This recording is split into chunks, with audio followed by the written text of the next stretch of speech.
Come on down. Welcome everyone. Who's late? I'm not late. You're late. Welcome. Monday night. It's the 10th of November.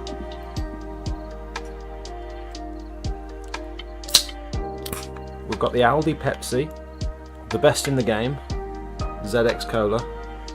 We don't buy the big brands. Aldi only in this house. Nearly 2 minutes late. It's not. I start the intro at past. I'm always on time. Or are you guys getting confused? Are you assuming that you'll see me at past? Is that where this whole confusion's been this whole time? You always think I'm 2 minutes. You think I'm a minute late because the intro's a minute long.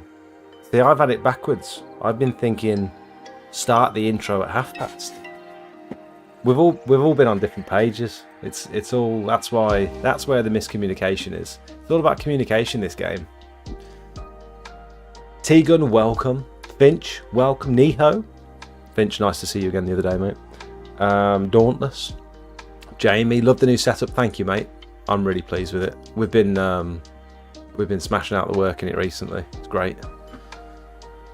New setup there, Jake. Congratulations, well deserved. Thank you. I don't know if I deserve it, but I very much appreciate it. Sheffield, welcome. Daz, welcome. Dauntless. Time might pass, but nothing changes. That gold Casio watch needs a reset. You missed the watch. You mentioned the watch last time. It's because before the live stream I have a shower, and I always pop my watch off before I get in the shower. So I think it's waterproof, so I could probably shower with it on. Maybe I'll do that. Just been to the gym, absolutely hammered it down all day today. Me and Rich got so soggy, it's unbelievable. Rich had a wet crotch, I had a wet body, but then we found a pub with an open fireplace, and that solves everything. Lindsay, welcome. Ollie, welcome. Ollie's in the house. So Ollie Edkins there is PWSAS, the guy that built the van mount. For anyone that doesn't know what we're talking about, I have a brand new, insane setup in the van. And dare I say it, it's an absolute game changer. Oh, never thought I'd say those words. I think it actually applies here. I think I'm going to be changing the thumbnail. The thumbnail's a little bit too chaotic. You can't really see what's going on from a distance. Like this thumbnail, I really like this roof cleaning thumbnail that we did. This dream car thumbnail I think's really good. The painting thumbnail I think's good. This spray painting one I think's good. Like from a distance you can sort of see what's going on instantly. This one, not so keen on it, so I'm going to work on that, and hopefully I haven't missed the boat on it. Sorry, I'm just getting some text from my sister.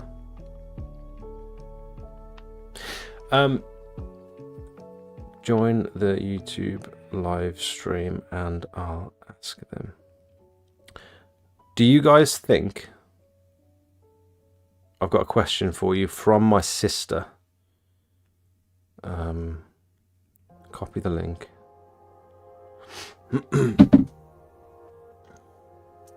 Husky, welcome. Oh, 21 litre per minute. This is the Uncleanables podcast t-shirt. Joseph, welcome.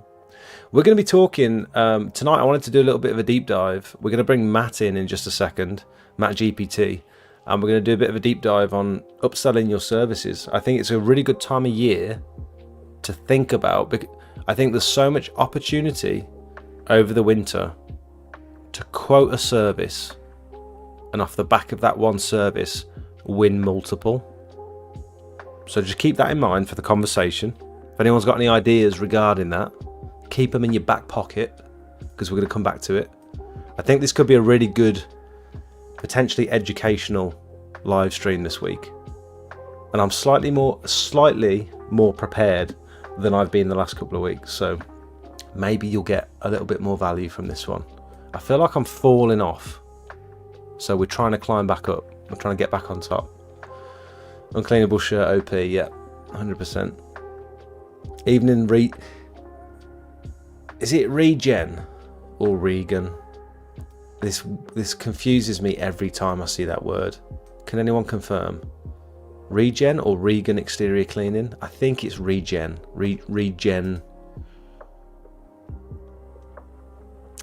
Is Rich the solution to Jakey going away? Yes. For at least the next 3 months, I've offered Rich, you know, to fill Jakey's boots. So my sister wants to know. My sister's running this interior cleaning branch of the Smelt empire. So she's doing interior cleaning. She's doing incredibly well. And she's just hired her first 2 employees. She's recently done a biohazard cleaning course, which is one of them nutty.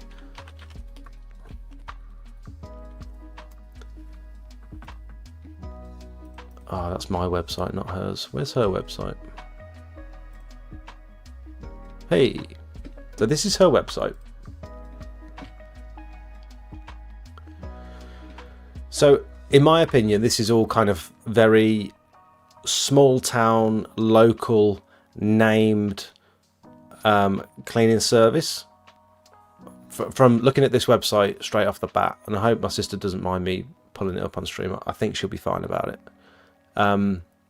What she wants to know is, does she market the biohazard stuff? Because she's done this course, she's paid money to do this course, and there's potential work there, and it's quite high value work as well. Does she market that? Oh, she's got me on there as well, look. Does she market that portion of the business separate to this one? Does she call it something different, or does she include it on this website just under a different subheading? You know what I mean? Oh, you've made me a coffee. Thank you so much. That's so unexpected. Thank you. That's really nice of you. Thank you so much. Do you want to come say hi to everyone? I think Pip's watching today. Do you want to say hi to Pip? No. That's so unexpected, wasn't it? I put the kettle on before I came upstairs and said, "Just let you know, I put the kettle on," and then ran away. No, you said, "I'll put the kettle on for you." For you to make me drink. Simon, welcome. Gleam Guard. How easy is it to top up those fuel tanks? I've done it twice now. Very easy. I thought it'd be an issue, but it's not.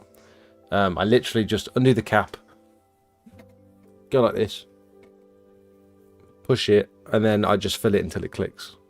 I can't see how much is in there. I just fill it till it clicks. Not a problem. Yeah, so does she market that in the current website, or does she create a different website, a different business to market the Smelts? What did she call it? Bio cleaning. I think Smelts bio cleaning, which I'm not sure. Bio clean solutions. I think biohazard solutions might be better. Smelts biohazard solutions, or Smelts biohazard cleaning. Just something super simple where people, like, if they Google, it'd have to be like a keyword thing maybe. Hey up, Craig, welcome. Lewis, welcome. Jay, sorry if I've missed anyone. I'm sort of just going through it today, aren't I? I just bought a house, by the way. Did you know Matt's a window cleaner? I thought you were going to say something else. Window cleaner? I think I did. We had a conversation about it the other day. Tintin, welcome. Gutters, fascia soffits, driveways, patios, roofs. In that order. Gutters are better than... Oh, gutters are better than fascia soffits, driveways, patios, roofs. Craig, are you really going to stand by that? Correct me, mate.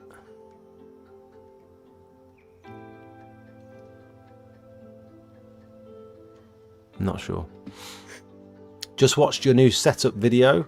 It's fantastic, so tidy. Take it the fuel cans are unclipped and refilled out of the vehicle. They can be, they're on little quick release clips, so they can be. But I don't need to be honest, it's fine. Look at me. You got a red eye. This eye has had something in it for the last 2 days. I was rubbing it all last night. Look at me. Put it down again.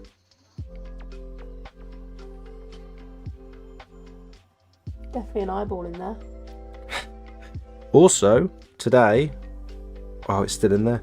Today, we were cleaning a conservatory, which I just want to reiterate for everyone, is the worst job you can do in the rain. It's one of the worst jobs you can do. It may be even worse than cleaning windows, cleaning conservatories. And I was using my gardener pole, and at the bottom of the pole, the carbon sleeve is split, and I went like that. I pulled it through my hand, and it spiked through my finger. This big spike. I had to slide it out of my thumb. Nice. There's still a bit in there. You can see that little black bit there. It's really deep. It like peed blood everywhere, and then just stopped. Shall I pick it later? You'd have to get some tweezers on it. Thanks, David, for the kind words. That website, under a different subheading, the more clicks on the website, the better. I think this website needs to look different. If you're going to market a service like that, I think the website needs some work. I think it needs to look more professional. For you to be able to market a professional service, because you don't just want... But I like that as domestic. This is great for domestic. It depends what you're targeting. I don't know if you can have that sort of domestic... Because those leads, those biohazard leads, are going to be inherently commercial, aren't they? Yeah. They're going to be from some sort of management company or commercial client. They're not going to be from a residential customer. No. So you'd want the even if they are a residential customer, you still would understand why it looks the way it does. Like it looks more business orientated. Yeah. Finch says include it on her website, current website. Just add extra services. Does she do trauma cleaning? I think it's something to do with that. Yeah. Daz says 2 different companies. Mrs. Muggins isn't going to like the idea of her weekly cleaner as cleaning up crime scenes, don't you think? I didn't think of that. The fuel lines on a quick release, they are. Is that Smelt 5 for gutter vacuum systems? My Panther died at the weekend. Yes, Joseph, it is. Joseph, what I will say is I have just sent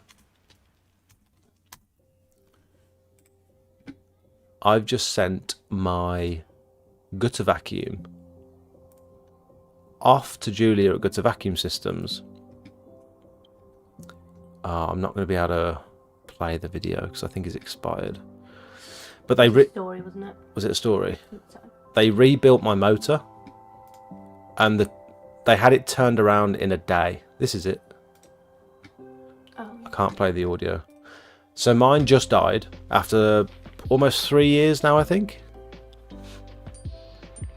It sounded like the motor was grinding and it started smoking, and they basically put it on the bench, tried to turn it on, and it died on the bench. And I sent it back to them. She said just put it in a package, send it back, and we'll strip it down and replace what we need to replace. They ended up replacing the motor, replacing the wire going into the vacuum, the plug. They cleaned everything down, replaced all the internal filters, and they got it back out to me within a day. It was gone for a day, which I think is amazing.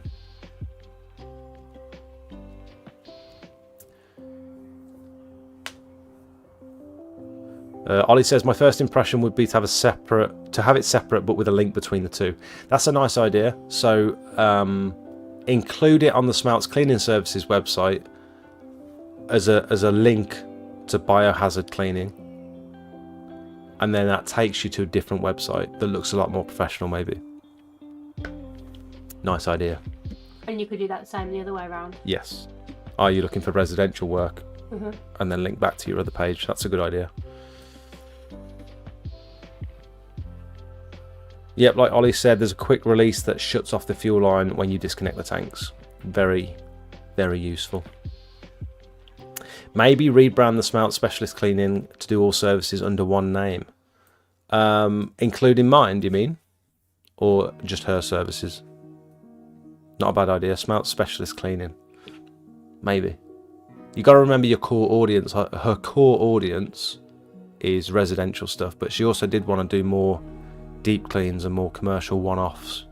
So I spoke to Ben today. You know Ben. Porsche Ben. Owns the nursery. Oh yeah. Ben Eves. And he said, I said, are you looking for an interior cleaner for the nursery at all? Because we were talking about the nursery. And he said, we was last week. Yeah, why? I went, oh, my sister does interior cleaning. He said, mate, we've literally just employed a subcontractor to do all our interior cleaning. It's like a week late. Couldn't believe it. Alex, welcome. Watched the build earlier. Amazing. Great. Really deserved. Thank you. I'm not sure how deserved I am of it all, but I'm very grateful. They're all here tonight. They are. Sophie and Jake, the van video build looks great. I agree. Thank you. Hey. Everything on the same website. More SEO in one website. Better ranking all round. Oh, so instead of having to do SEO on 2 different websites and put effort and potentially money into building both of them up, you just focus it on one. Maybe different subheadings and stuff. I've literally just sent mine in today, says Joseph. Nice. Washi does know. Washi knows. Right, should we bring Matt in? Evening revive and refresh. Welcome. Can you say good night to Maya first? Yeah. Wally. Do. Time.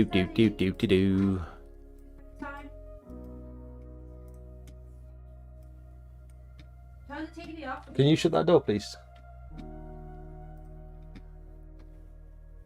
Do. Where are we? Messages. No, don't create another server. Where is he? Where is he? Matt, he's changed his profile picture. That's why I can't find him. I've got loads of texts this evening from people reaching out saying awesome new setup.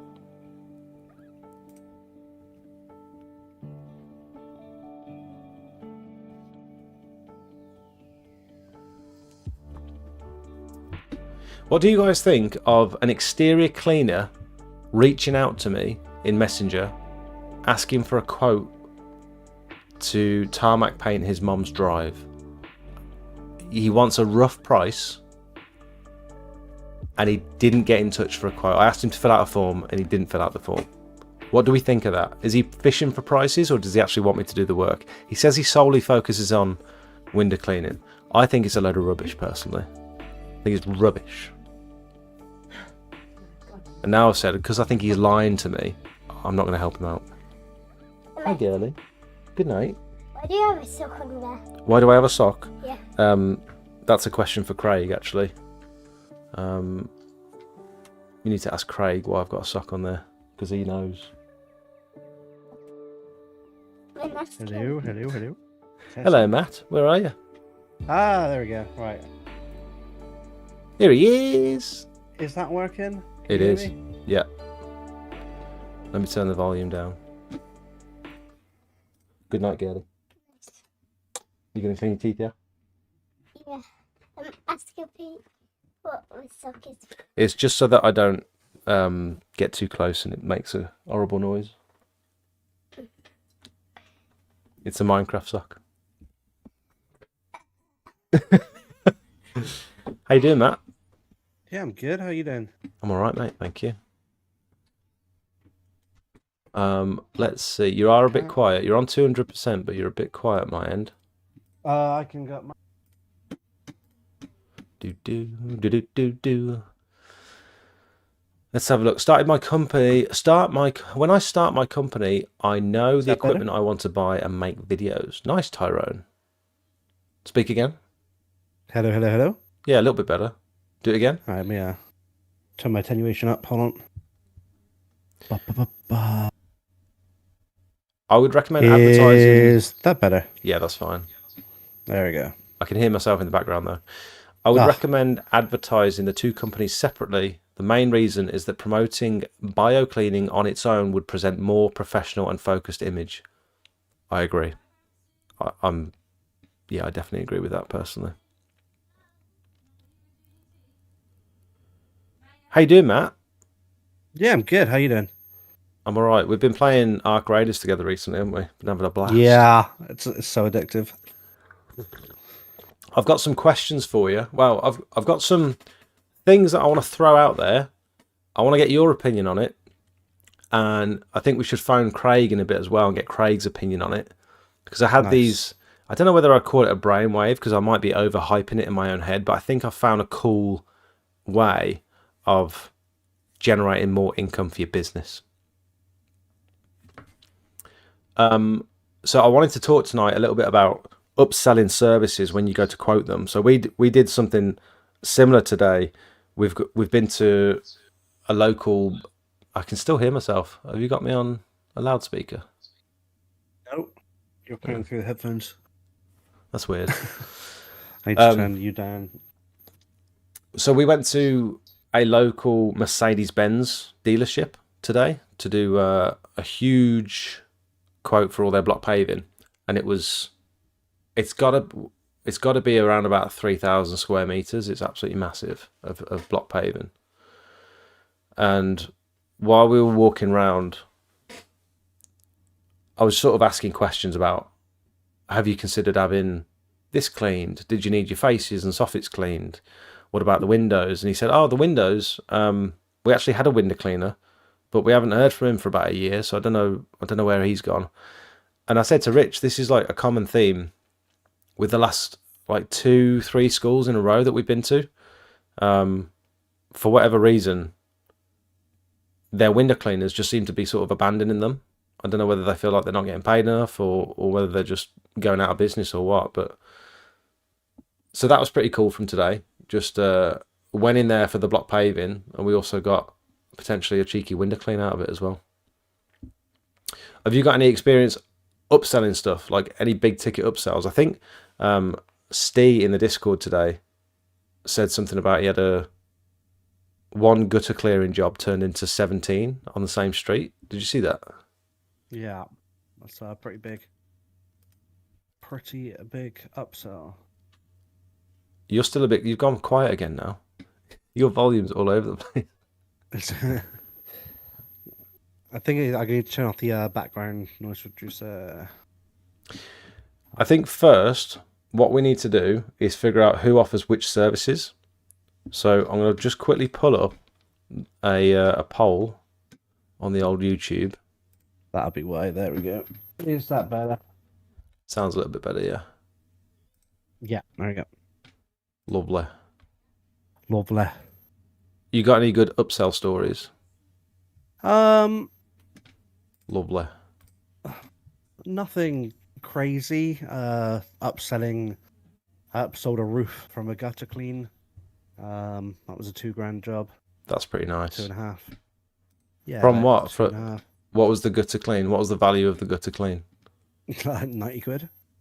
That's crazy. You've gone quiet again, by the way. Let's go. What is Discord doing? 90 quid to $2,000. Yeah, because they only wanted like a section of the guttering done. It wasn't like the whole house. It would have been like 250, 300 quid if it was the lot. So yeah, they just wanted like the back section done. And I was like, well, the roof's covered in moss, so I'll clear it and it'll be back again in probably like a month. They said, do you clean roofs? And I said, yeah, standard. And then I just gave them a quote for the whole thing. And then they accepted, and then what the garage roof done and everything. I think a lot of people, me included, forget that the customer or potential customers don't actually know which services we offer. because my whole business was sort of targeted to pressure washing from the very beginning. I've even done gutter clearing for people. I did a gutter clear for someone, and they said to me, "Do you do driveways? Do you clean drives?" And I said, "Yeah." The whole business is Smelts pressure washing. I didn't say it like that, but it was like, she said, "Oh, when I first got in touch, I thought you only did gutters. I was going to get someone else to come and do the drive, but if you could give me a quote as well, that'd be great." It's like, what? and so that's like a really obvious one. So imagine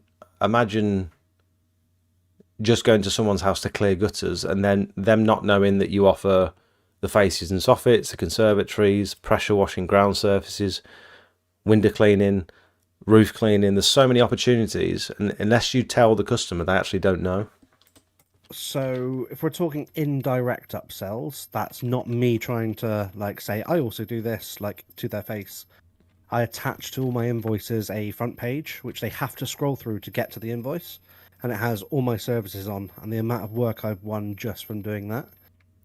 People going, "Oh, I didn't realise you did that." That's a nice idea. I've done a soffit fascia clean. They just requested the soffits and fascias. I even said, "Do you want the internal gutters done?" They said no. To then do the fascia soffit, invoice them. They said, "Oh, you do gutter clearing as well." It's like, no way. Yeah. So I was like, I could, charge the full rate, not the combined rate at that point, because you've already been and done and set up once. And it's like, even then you can ask if they want other services and they don't really pay attention. So putting it on paper for people and they can read it is good, because people are busy, right? Yeah. They may be like working from home or not really confident in talking to someone, like a bit of social awkwardness or whatever. So they just want you gone, do the transaction, get gone. And then when it's in their own time, they can kind of pinpoint it. I think that's what it comes down to, is people are busy and they've got other things to think about. Yeah. Yeah. Windows. I can only do 4 options. Fascias and soffits. It's going to have to be that. So which services do you offer? I'm just going to stick a little poll in the chat just to see where we are with the people that we've got watching at the moment. We've got about 64 people watching. So let's get an idea of... Matt's mic is so bad that sound is not good. I've just read that. I'm just trying to listen to myself back on the live stream to see what's happening. It's different to what it normally is. Yeah, unplug and plug back in. That seems to fix it every time. Sounds fine when I play it back. Matt doesn't want to turn his mic up just in case we hear his victim shouting in his basement. Shush! Don't. Oh dear. Don't tell him. Crystal, welcome. How you doing, mate? Your poll doesn't work because you can't select multiple services. Well, that's that out the window then, isn't it? Answer viewers' questions live. Oh, we can do a live Q&A on YouTube. That's weird. That's annoying. How do we do a multiple question poll? We can do it in the Discord, but that's no good. Damn it. Yeah, everyone clicked the first one and then they weren't able to click the next one. Damn. What can we do about that? I've noticed it, but now chat's saying it. You've got a high pitch frequency coming through on your mic. It's yours. I can hear it coming through yours. Every time you talk, I can hear it whenever you talk. Really? Yeah, let me mute myself and you just talk a sec. So I'm muted now. Testing. 1, 2, 3. I can't hear it now. But if I do this, you've got feedback. Yeah. But I don't green up. The voice activation thing doesn't green. Let me try something different. How about that? Is that any better for you? That sounds way more bassy and better, yeah. Does it? You're quite tinny. Yeah. You still sound the same. For me, I don't know if... I'm going to end that poll. Some bad frequencies coming off the mic. The mic in the headphones, you think? Oh, I don't know. No idea. It's like Morse code every time Matt speaks. Oh, no. Uh, Have you got a different mic? I like how the majority bombarded pressure washing. I mean, I think that's probably the core audience, isn't it? Upsell Matt a new microphone. That's funny. Both sound good my end. Daz, you're getting on a little bit, mate. So we can't trust your hearing, I don't think.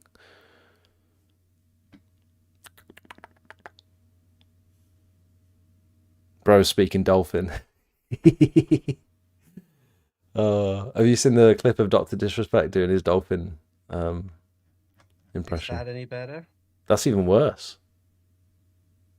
It's like almost beeping every time you talk. Really? Yeah. It's like a ringing sound every time you talk, and it's gone even quieter now. That's so weird. Have you got the right mic selected in Discord?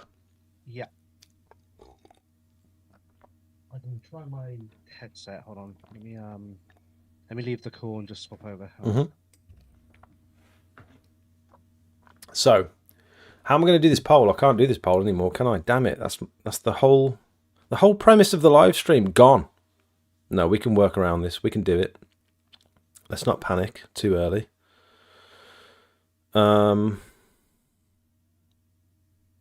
So I was listening to a podcast earlier today.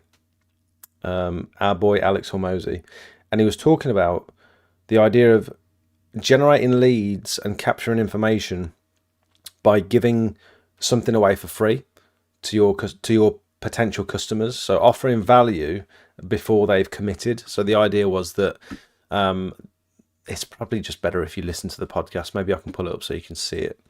The idea is that a customer coming to your website for the first time, it's like almost they're not warm. It's like cold outreach almost, but they come to the website and they don't intend to buy. They haven't got any reason to buy from you yet. Matt, I can hear myself, by the way. Yeah, is that better in terms of sound? Way better, infinitely better. Okay, I might have a problem on my cable. Right, let me change the attenuation. No worries. I can turn you down a bit now. Perfect. Does that work? Can you hear me? Perfect, mate. Absolutely bang on. Okay, cool. So the idea of giving something away for free is that you're sort of building some sort of trust and rapport with the customer, offering them value before you're asking them to pay for something. And so it's a really easy way to go from free value to, oh, by the way, if you liked that thing, maybe you'd want to pay for this thing. So that classic form on your website, book for a call or book for a quote or get in touch for a quote or something, doesn't convert very well. Jamie, pull up that podcast real quick. Yeah, we need a Jamie like on Joe Rogan. Yeah, that's true. And so what I thought we could do, what I thought might be a cool idea for anyone that's offering gutter clearing services over the winter, because the idea of this live stream is to try and give people ideas of things they can try to help either generate more leads or create more value from their current customers. And I thought it'd be nice to have Matt on to sort of bounce some ideas off of. So Matt, feel free to jump in at any point now that your mic's actually working. Yeah. So the idea is that I thought it'd be a cool idea. What is something we don't want something called freebie seekers, ideally. So we don't want to just give away our core service for free or anything to do with our core service for free, because then they've got no reason to continue shopping with us. They've got the value that they need and they don't need anything else from us. So what I thought might be a cool idea is I could do a promotion to say between now and Christmas Day, for example, let's make a limited time offer. Between now and Christmas Day, I'm offering everyone within you could call it a 5-mile radius, or everyone in Redditch, or everyone, we could figure out an area, but I'm offering everyone a free gutter inspection. And just be straight up with them with the fact that the idea is you get some photos or a video We literally just throw a camera up there. You can decide whether you need the gutters clearing or not, and there's absolutely no pressure from me. Here's the footage, here's the videos and photos, and then you can decide whether you'd like to book in with us or not. The intention from our end, and you can be straight up and honest with the customer, is hopefully this turns into work for us. But if it doesn't turn into work for us, at least you know that your gutters are clear, and then on to the next one. And I'm wondering if it's a low ticket service. So, do you charge for your gutter inspections? Do you build it into a price? No. Is it a free thing anyway? It's built into the price effectively, but it's like if I go and do a quote that I have to turn up for and they reject it, it's like I lose out, but it is what it is. So before I've charged £15 for a gutter inspection. I don't think I've ever actually taken payment for a gutter inspection. It's always just turned into work. It's turned into a gutter clearance. But the advert before was £15 for a gutter inspection.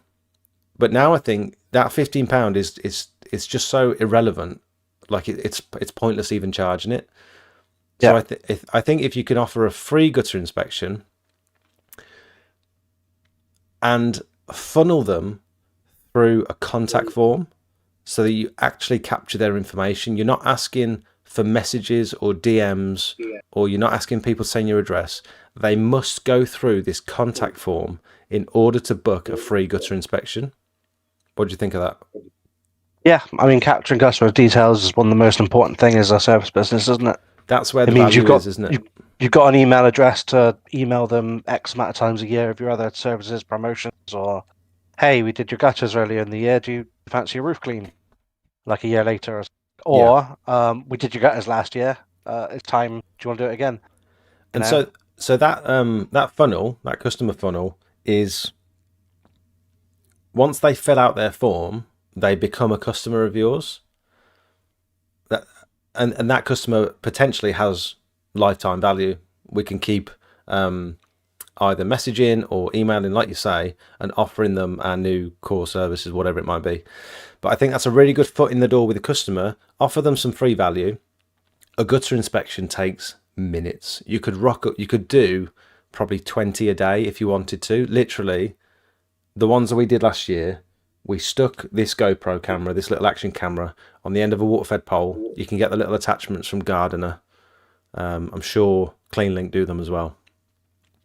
Stick the camera on the water-fed pole. You can either do a live feed to your phone in front of the customer, or you can just send it up there on record and just do some videos and just pull it up on your phone, because you can connect your phone to this little camera.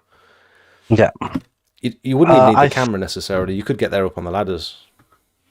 I would say offering anything free and then going through a bunch of hoops yourself to go and do the inspection, put the camera up, maybe even give them like a little quick written report, is going to win you more work, because you're doing more than what most people would. I had a quick look for this. Out of the last 10 I've done, I've lost them. Sorry, in terms of quotes. You cut out a little bit then. Out of the last 10? 10 roof quote, I've lost 3 of most. I ask all my customers what separate, like why they've chosen me. Separating factor is I will go and do the inspection. I'll turn up, do like an hour's worth of inspection in the loft, on the put the drone up. Now I've got a drone, things like that. For the roof clean? Giving them a report and then giving them my price. And I'm coming out higher price than most people, and they're taking my service because they trust that I've done I've gone through the hoops to know what I'm doing. Yeah, so that's a slightly different thing. That's coming across and sort of showing professionalism. I think at that point, have you already landed the quote at that point? That's just the pre-quote. I haven't even told them the price of that. Okay. I see what you're saying. So it's the same as going and turning up and doing like a gutter inspection, putting a camera in, showing them, giving them something to see for themselves, maybe writing something down quickly, and then giving them a price. Like, I think if you're just turning up and looking and you're not even really seeing anything and then just telling them a price, it's like, what are you going on? Yeah. Just because we've got the experience cleaners to know that's going to take us X amount of time, I can do this with this tool and stuff. The customer doesn't know that. They've called us because they can't do it themselves. Yeah. They don't know what's involved, so we got to kind of put it down on like very plain terms for them. And if that means, sticking a camera on a stick, I'm like, oh, we don't need to do that because we know they're going to be fooled with the amount of moss, but the customer doesn't know. Yeah. They can't see their own gutters, so by showing them, it takes you 5 minutes to put your camera on the stick and connect it to your phone. That could be the difference, job or not. Yeah. And so I think that works really well to set yourself apart from everyone else. The only thing I would say, doing that with roof cleans, is most people don't really understand the cost of a roof clean, and so you could, of course, you could potentially be putting all that effort in for them to say, oh, I thought it was going to be like 300 quid. What do you mean 700 quid? And it's like, oh, I've just done all that for nothing. And I suppose that's a risk you take with a roof clean. But roof cleans are a bit of an anomaly because they're tricky. When you kind of gauge the customer by your initial conversation before going to do that, you speak to them on the phone, you ask if they know what's involved, and if they've kind of done their research and told you a few little things, you're like, right, okay, so they at least have done some research. I can go and talk them through it. Yeah. And then when you arrive, you don't just go, right, I'm going straight off. Kind of talk to them, get an idea if they know park figures of the B. You kind of just take it step by step before doing all that work. Mm-hmm. So before I even get in the loft, like the customer knows the kind of average ballpark I'll be aiming, and they're quite happy to continue. Yeah. And I've kind of deciphered if they're willing to go with that just in the initial contact with the phone or email. Mm-hmm. If they're looking for a £300 job, you kind of figure that out quickly. Yeah. Yeah. So, so I thought about this sort of funnel, and the lowest barrier to entry job, which I wouldn't mind offering people for free, is that free gutter inspection. And I think that's quite high value to a lot of customers. I think a lot of people would go for a free gutter inspection because there's zero risk for the customer. They've not got to pay anything. They wouldn't necessarily have to be home. You could literally go there, throw the camera up, and send them the photos on WhatsApp or whatever it might be. You could just say like, yep, I'll be there tomorrow. Doesn't matter if you're home or not. Obviously, you're not going to be able to get around the back unless they leave the gate open and stuff. But I think you could literally book 20 of them in for next week if you get a flurry of inquiries. And you could set this up really easy with a Google form, with a Google contact form, linked to a spreadsheet, which auto populates every time someone fills in that form. It adds all their details to a spreadsheet. It's really easy to do on Google Forms. And so I think that funnel could work really well. Free gutter inspection between now and Christmas, with the hope that you can at least the lowest possible service that you might get out of it is a gutter clear. And if you've got a minimum price for a gutter clear, you can just say, like,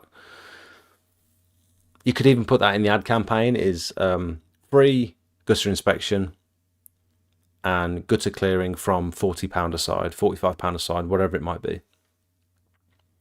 Yeah.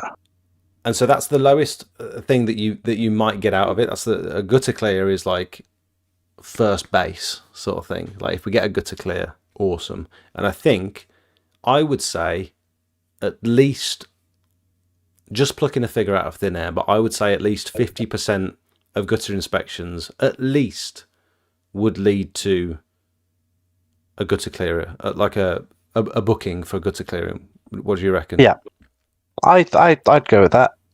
Probably I more. think at least a minimum half. I mean, if someone's calling out for a gutter inspection, they haven't had it done for a while, right? If someone's had their gutter done 3 months ago, they're not calling out for an inspection. Yeah. If it's been a year, then yeah, they might get you out for an inspection. They may be clear, they may depend around the fact, but. And I think that's such an easy way to get customers through the door, to get their foot in the door with you. I think something to note is thinking about all the services we offer. We look at it like top level, like say pressure drive, for example. We think, okay, it's pressure washer drive. You turn up, you pressure washer drive, you clean it. We don't think there's individual parts component. that, such as French drain. Imagine turning up for a gutter clearing service and going, "Oh, I see you got a French drain. While I'm here, do you want that sucked out too?" You could probably charge, I don't know, 10, 15 quid just to take the grill off, suck it out, done. Like, if it's full, the customer's not maintaining it, right? So they're probably just going to go, yeah, do it. Not a bad So idea. little individual components like that. Like, think of all the things of your service you do day in, day out, what broken down to like a separate, quick, easy service. Yeah. So I think the next step in that is going from free gutter inspection to a paid gutter clear. Hopefully, you'd hopefully convert at least 50% of those customers, and then after that, you could say, well, look, we could either clear your gutters, and they'll be full again within 6 months, or we can actually attack the core issue, which is the roof, and you could go into it with a price in mind already for the roof. Daz says, if you put a £15 value on an inspection, you may as well just knock £15 off the gutter clearing price to avoid 2 trips. Very true. You would also try and book to do it there and then. Like, you try and plan your diary rather than trying to book like 20 in a day. Say, try and book 5 or 6 inspections in a day. You don't give the customer a time. You just say it's going to be today, and then if you can do 5 or 6 jobs in the morning, then the other one's poured. See, Craig says your time is going to be wasted so much, and you're only going to be targeting the cheaper audience. I'm not sure I agree. I don't think. I think anyone would book that if they're concerned about their gutters, regardless of how much money they've got. I think anyone would book a free gutter clear. Anyone who cares about their home. Yeah. Sorry to cut you off. Another thing to think of, like, for you, Craig, you're effectively always busy. There's a lot of people that aren't always busy, so this is an idea of them getting busy. Craig, this isn't for you. Yeah, I'm just trying to think of like how Craig's thinking. He said they're offering a service, an job is not worth it. By the way, I'm sorry to say it again. Your microphone is cutting off every now and again when you're talking. I don't know if it's because you're not close enough or there's a noise gate or something. I don't know. It's Discord doesn't like the setup. Sorry. The attenuation thing. I thought it'd better to tell you than to ignore it, and then you'd watch it back later. If I turn you down, then you won't hear me, and I can turn the attenuation up, and you shouldn't get the crossback. Cool. Right. I don't understand. Saying, yes. Offering a free £15 service for an £80 to £90 job is not worth it to me. A free £15 service. I mean, I just put an arbitrary value of £15 on it.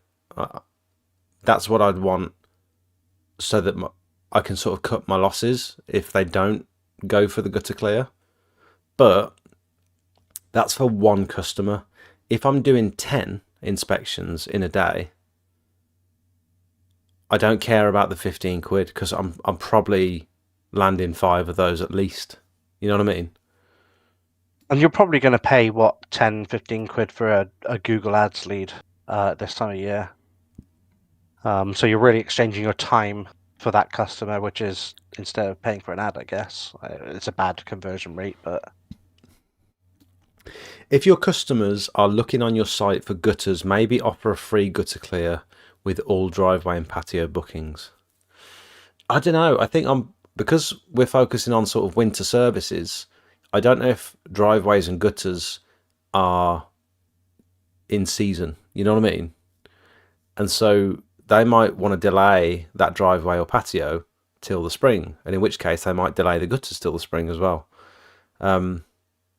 But also, just to contrast, if you're offering a free gutter clear of all driveway and patio bookings, you're now taking away 80 or 90 quid minimum charge job. But you've just said offering a free £15 service on the job is not worth it. So how does that work? You're spending half a day driving around showing people their gutters are full so they can tell you their local window cleaner will do it for 30 quid. No, Craig, I think you're wrong. If you're there with the kit and you've just given them a free inspection, why would they go and book someone else to do the work if you're priced reasonably? Why wouldn't they ask their window cleaner in the first place? Yeah, I don't think that's right, Craig. I honestly don't. I think you're being. I Text see Craig the earlier. logic. I called him Mr. I see the Skeptical. logic. You are Mr. Skeptical sometimes, Craig. I think you just like to disagree, just to disagree sometimes. £25 minimum for an inspection. Prices absorbed by the clean if necessary. £25 for peace of mind works for some. I totally agree. How many potential customers are you going to get, though, by advertising a £25 gutter inspection versus a free gutter inspection? I think the barrier to entry, and you could also qualify these leads. So you could create a barrier to entry. So Alex Hormozy mentioned this as well. Just because you get all the leads, and going back to what Craig says, you're only going to get the cheap customers that want something for free. It doesn't mean you have to take all those customers. You can pre-qualify them with drop-down menus, saying something like, I don't know if this is relevant, but you could say something like, when's the last time you had your gutters cleared? Was it in the last 12 months? Was it in the last 2 years? And by doing these, you're sort of pre-qualifying them. What else could you say? How else could you pre-qualify someone? What question could you ask them? If you could even say, if your gutters are full, do you intend to book in for a gutter clear? Could you say that? I don't know. I mean, again, if someone's contacting you because you advertise free guttering inspections, they haven't had the gutters done for a while. No one's going to contact you after they've had them done like 2 weeks ago, 3 months ago, something like that. So if they can get their window cleaner to do it, they're just going to ask their window cleaner, right? Next time he comes, because all you've done is reminded them by advertising free gutter inspections. They go, oh, I'll ask my window cleaner next time I see him. I won't bother calling this guy out. Yeah. Crystal says, do a good job on the gutter clears. You'll get them annually anyway, as you're their go-to. Crystal, I fully agree with you, definitely, and I've experienced that as well. But we're talking before that. For people that don't have a core customer base yet, or for people who've gone really quiet and they're struggling for work, they can't generate leads. They've had no messages in the last couple of weeks, and they're starting to panic. I think this is a super low barrier, easy, free way to generate potentially quality leads and potentially lifetime high value customers that not only you can upsell a gutter clear, because that's the expectation of the customer as well. Hopefully they understand you're doing it to hopefully sell them a gutter clear, because they'd be silly not to understand that. But also you've got all these other services in your arsenal. And the most obvious one is, if you offer roof cleaning, we can attack the core issue and clean your roof for you as well. And we'll minus the cost of the gutter clear. So if we were going to charge you 120 quid today to clear the gutters, but if you like, we can knock that off your £900 roof clean, because we've got to clear the gutters anyway when we're cleaning the roof. So you're actually saving money on the roof clean, and you're getting much more long-term. You won't have to have us back next year for another 120 quid to clear the gutters again. It's going to stay moss free for at least 4 or 5 years if we keep the buyer side topped up. Like, it's such an easy, low effort foot in the door. I think I'm actually going to set this up this month. I think I'm going to say between now and Christmas, and just see how it goes, I'm offering free gutter inspections to anyone in Redditch, because I think you can't really argue with that. But I will have to figure out some pre-qualification questions to make sure they actually qualify. Know what I mean? Mills, throw them one side of the guttering, sneaky peeky. If they want to see the other side, they tell them their free trial has ended. Please insert more coins. I think there's also like, yeah, we have the inherent we have that fear of people just taking advantage of, because it's free, we're going to get all the cheap people. But how many people who have lots of money, they're quite happy to spend on a good quality service, still want like the idea of something being free initially? Because it applies to anybody. You know, you're multi-millionaire with God knows how many brand new 25 plate Jags on the drive, still going to go, oh yeah, I'll get that, it's free. You know, they're not going to go, I'm only going to take someone that I've got to pay them £500 per inspection per meter. You don't. That's not a thing. Craig says, I feel like if someone is on your website, they have searched for your services already. They are not a cold lead. I'm not talking about that, Craig. Yeah. I'm talking about before that. They don't know you exist. You're talking about putting a flyer through the door or putting a post on Facebook and sharing it to community groups, like people who don't know who you are, what you do, like new leads, people who aren't searching. You're putting the idea in their head, and then they go, actually, I need to look at gutters because I haven't thought about that for years. If they're searching gutter clearing, they already want the service, and that's not the customer we're targeting. Although that would be nice, that's not who we're targeting. We're targeting people who are totally cold, not even thinking about it, and we just prompt them and think. The amount of people that would see something like that on Facebook, if the advert is well delivered, it'd be like, yeah, why wouldn't you do that? Book, type in my details. As long as it's not a crazy contact form where you've got to give loads of information. And also, you got to think they are a cold lead in terms of you found them because they've seen your little free advert. Are they really going to go through the effort at that point to go, right, now I'm going to go and get like 28 other exterior cleaners to give me a quote? Because they probably have just done it on an impulse, and then they've just gone, yeah, that's fine, that sounds fine. It's you're quick sort of Google search. You're leaning on their goodwill because you've shown goodwill by going out and doing a free gutter inspection. There's such a slim chance that they're going to go and find someone else to do that gutter work for, like, instead of just having you do it. Right, okay. You said you was adding this to your website, you sausage, not your social media post or flyer. Did I say I was going to add it to my website? No, I think you mentioned when sending through your leads form and things. Yeah, it would just come through a contact form. So you could run an ad on Facebook or WhatsApp or Google or whatever, directs them directly to a contact form and asks for their information. It's got to be basic information as well. I think sending people to a website is just creating another barrier. I think you send them straight to the form, wherever they come from, straight to the form. Yeah. Sell the gutter drain clearing would be a good idea for you, Jake. The pencil jet to put down. Yeah, I don't know enough about drain clearing to add that as a service yet. I could probably do some research, but it's a bit of a shitty job by the sounds of it. I think if you're doing this idea, you've got to approach it like you say, to get their contact details. You don't approach it like, okay, I'm going to go and get like 100 gutter jobs. It's like, no, I'm doing this. My pure goal is to get their contact detail because that's future upsells. Mm-hmm. If you land the gutter job, great, that you've done what you set out to do, but you've now got a patio to upsell in the spring. You've got a driveway to upsell in the summer. You've got a roof for next autumn. You've got their gutters again next year. They've got, I don't know, another surface or something else to clean. You can keep targeting the same person with that one contact detail until they unsubscribe. I think this is actually better than offering someone reaching out to you and asking for a quote.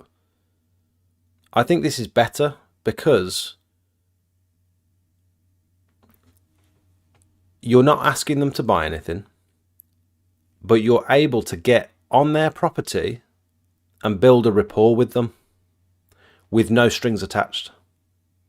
And I think the more customers you can get in front of to develop some sort of relationship with, the more opportunities you've got to impress someone with your business, your services, the nice uniform you wear and how polite you are. Imagine getting in front of 10 people a day. Mm-hmm. You know what I mean? Just 10 potential customers a day. That's, in my opinion, that's so powerful. And that's even better than going out to a quote, because you're going out to a quote. They've already got their backup thinking, I hope he ain't going to charge me too much. I hope this quote's going to be reasonable. And there's also almost this weird barrier already created because they're asking you for a price. Take all that out of it, and you still get to stand in front of the customer and wow them with your knowledge and your services and stuff. I mean, it doesn't take 2 seconds to put at the end of the contact form, get your neighbours involved and both receive 10% off the price. Ooh. And then They just tell their neighbour that's potentially 2 people. They might have a neighbour either side. They might know Doris 3 doors down.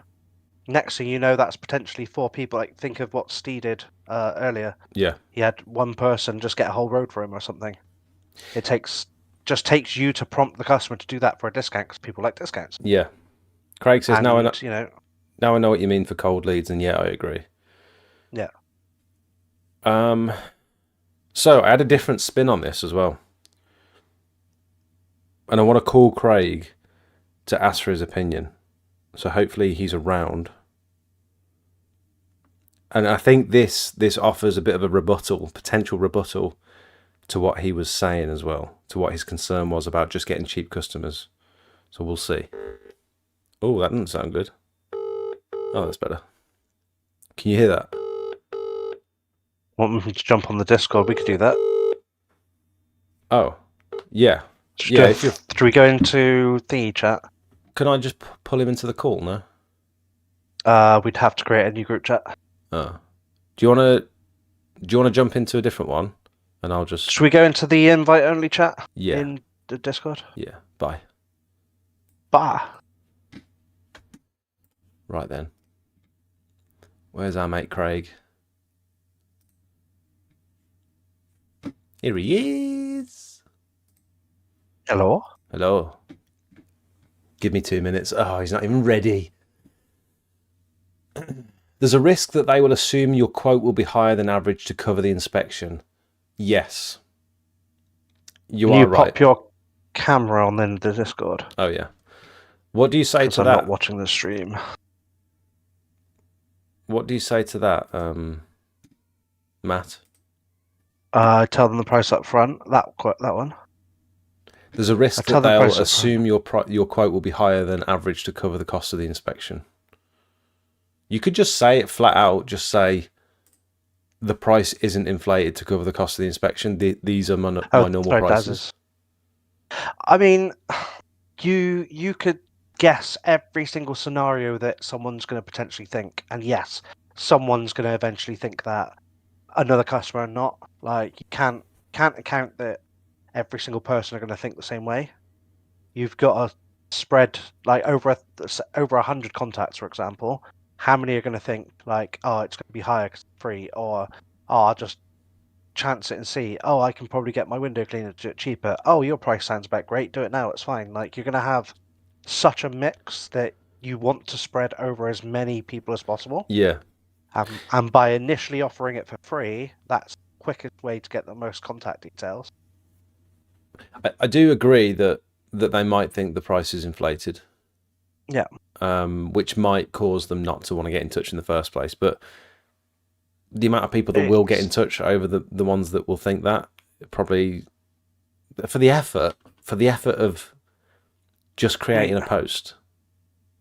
We also live in a world where people go to Uber Eats and pay Uber a fee to get their food delivered when they could just go directly to a restaurant and get it cheaper. Mm-hmm. Like, you have people who think like that, who probably just don't even care that you might be an inflated price. They're just like, okay, the idea's in my head, I'll get you, call you, you turn up, you do it, done. I don't have to think about being here for another day for someone else to do it. We're in like that fast-paced society, aren't we, where people just want things done there and then.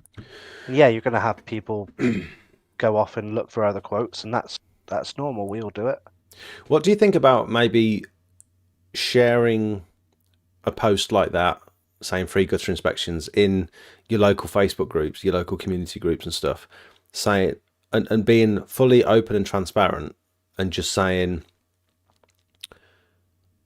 oh, that could be the tag, that could be the headline, it could be, hopefully this turns into some work, or hopefully this generates, hopefully, you know what I mean? Yeah, I know. You know, when you share a post saying free gutter clears, and the title of the post could be, hopefully this turns into some work this year, or trying something different this year, hopefully this turns into work. And so immediately they're not seeing it as some marketing ploy, they're seeing it as a local businessman trying something new, and they might want to support that. You know what I mean? You're just being upfront and honest. It's doable. How many community Facebook groups have you ever shared to as like an advertisement like that? I have probably 8 to 10 local ones, but I just don't use them anymore because I don't sort of really need to. Yeah, because you'll also find that a lot of people will see it and just scroll past the post as well. Yeah, but that's Um, the same with anything. You could say that about any it's the same with anything. Yeah, Facebook post. So I think it just needs to be like a picture flyer, and all the information needs to be in the picture. I don't think people read text on those groups. I was thinking I've a had picture or video. Yeah. Yeah, I've had more success like not putting any text on the post and just clicking like sharing the image Mhm. than I have writing the text because no one expands it. They're not really caring to engage in the community group. It just comes up in their feed while they're scrolling, so you need to catch them. I think the opposite. I think if you just put a photo or a picture, it looks more like an advert. Whereas if you put some text or some sort of subheading or story with it, I think people are more inclined to engage. It's like the whole they have AI to click. thing. People They don't have to want click AI show content. more, and people don't do that. Yeah, Um, you got to get the I hook though, mean, haven't you? There's a hook. yeah, There's everything above the show more tab. If that first bit's has a interesting, hook. yeah. But some community groups have their settings where they only show the first like 5 words. Oh really? Yeah, because community managers can do that to limit things that get posted. Oh, okay. Why would a So why would a window cleaner be cheaper for a gutter clear? I obviously am one. I use Skyvac Industrial. I think the general. I think what Craig was alluding to was you have a lot of window cleaners, gardeners, and these little old dears will say, "My gardener will do that," or "My gardener does it every year," like a roof scrape. My gardener will do that, and it's like he's clearly not charging enough for any of his services. The fact that he has to do so many different ones, and I think the window cleaner might come under that category of my window cleaner will pressure wash the drive. Don't worry about that. Or my window cleaner does it every year or something. And it's a common phrase. yeah, it's not necessarily their core service. They probably don't necessarily know how to charge for a job like that. It's just sort of something they potentially see as a little add-on service, unless they are a exterior cleaner that covers all of these bases anyway. We don't know. You know, Craig was making a blanketed statement there, I suppose, but I do agree. I hear that a lot. My window cleaner does that, or my gardener does that. It's no difference to say like, "Oh, my husband will do it." Just it's a service person Yeah. instead. Oh, Craig's ready. How do we bring him in? Drag him. Drag Join him. the general chat. Craig, can you join the general voice chat, and then we'll drag you down to our level.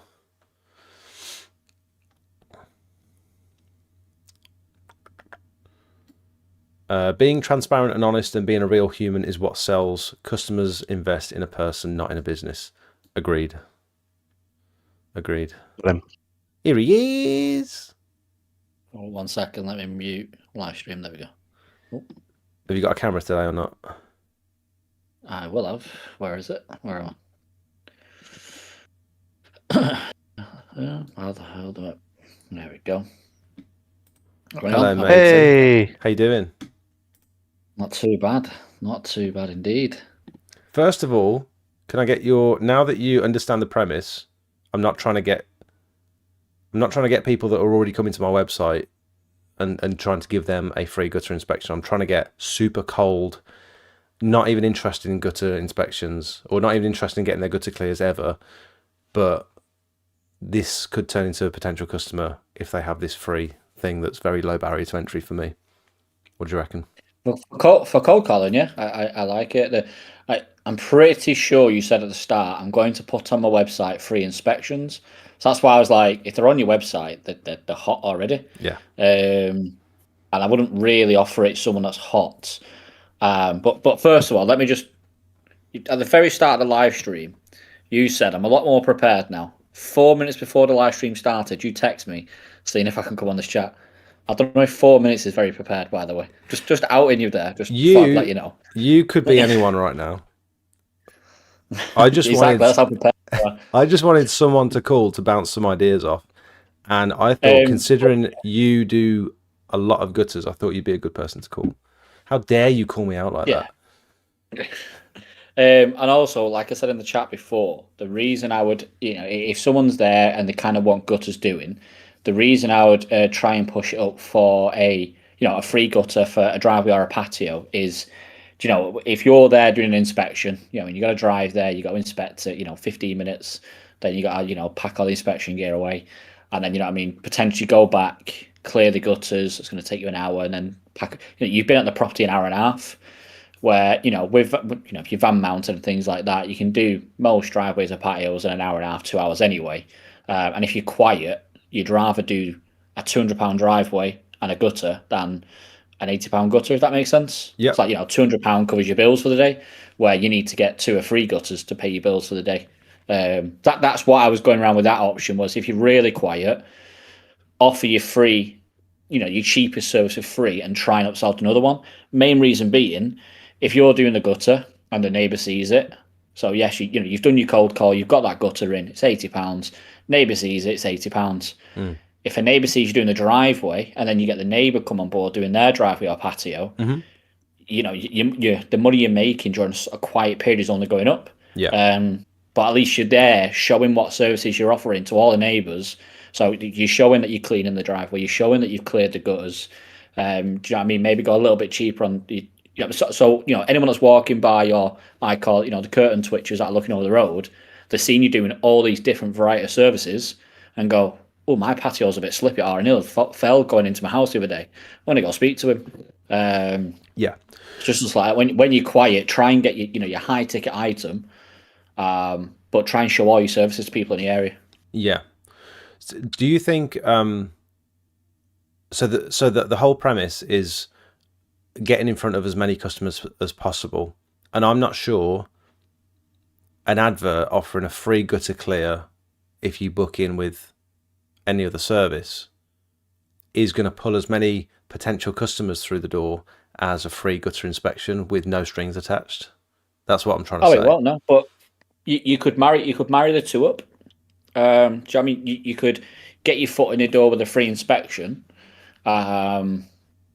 Like you say, obviously, you're kind of building this funnel, aren't you? You kind of get your foot in there with a free inspection, and then from there you can say, do you know what? I've done it a few times, or I've gone, your gutters are going to cost you £80, or if you want, I can do them at half the price if you book in your driveway today while I'm here.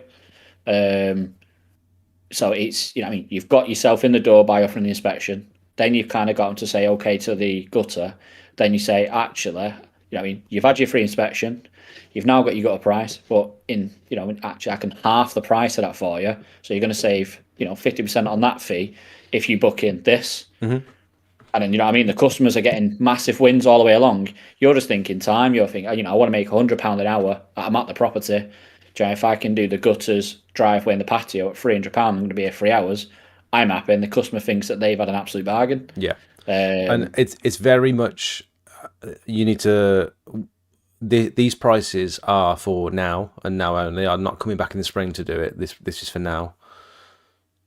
Yeah, and it's only for cold leads. Like I say, if someone's coming to you, you should never drop your price. Not even in winter, because at the end of the day, it's a hot lead. If they're coming direct to you, they've rather been recommended. They've rather search you on Google, which you've paid for the lead. Do you know what I mean? They're hot. You should never really discount someone that's a hot lead. Yeah.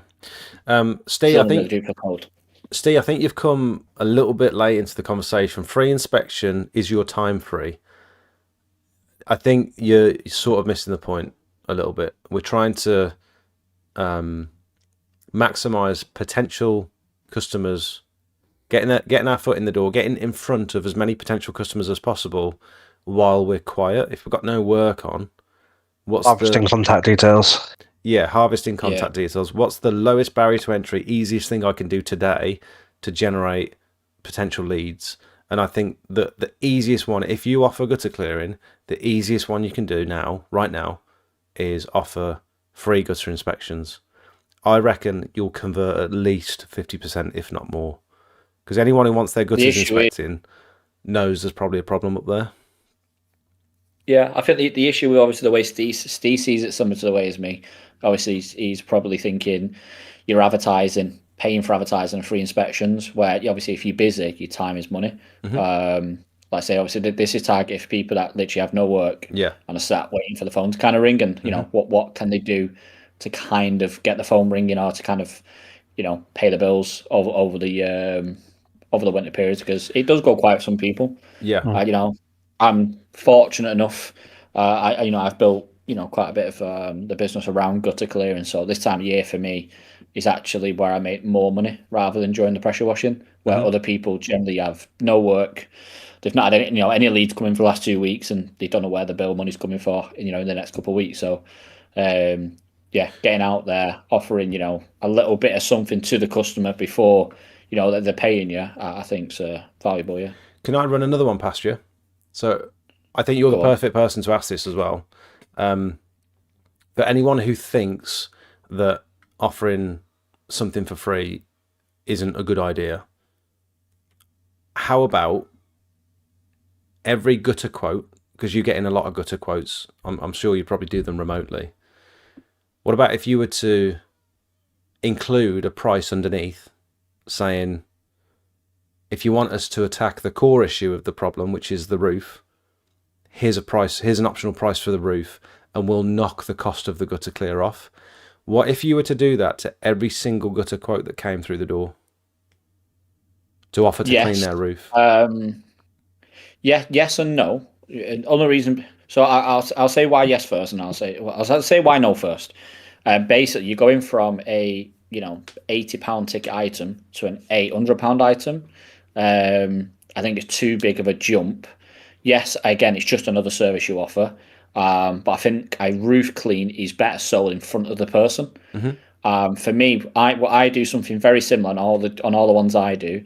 I just double the price of the gutter clear in regards to I can clear all your gutters. It'll be £80. So if you want, I can clean all your gutters, fascia, and soffits, and that'll be £160 in total. Do you know what I mean? I upsell fascia soffit cleans because it's similar to they want the gutters doing, because obviously they can see a bit of gross or a bit grubby or whatever. 9 times out of 10, the fascias and soffits are a bit grubby as well, so it's a lot easier to upsell to that. And then when I'm actually in front of the customer, I can go, oh, I can see your roof's quite, I can do my personal sales pitch. Then you've already built a rapport with the customer, you're face to face.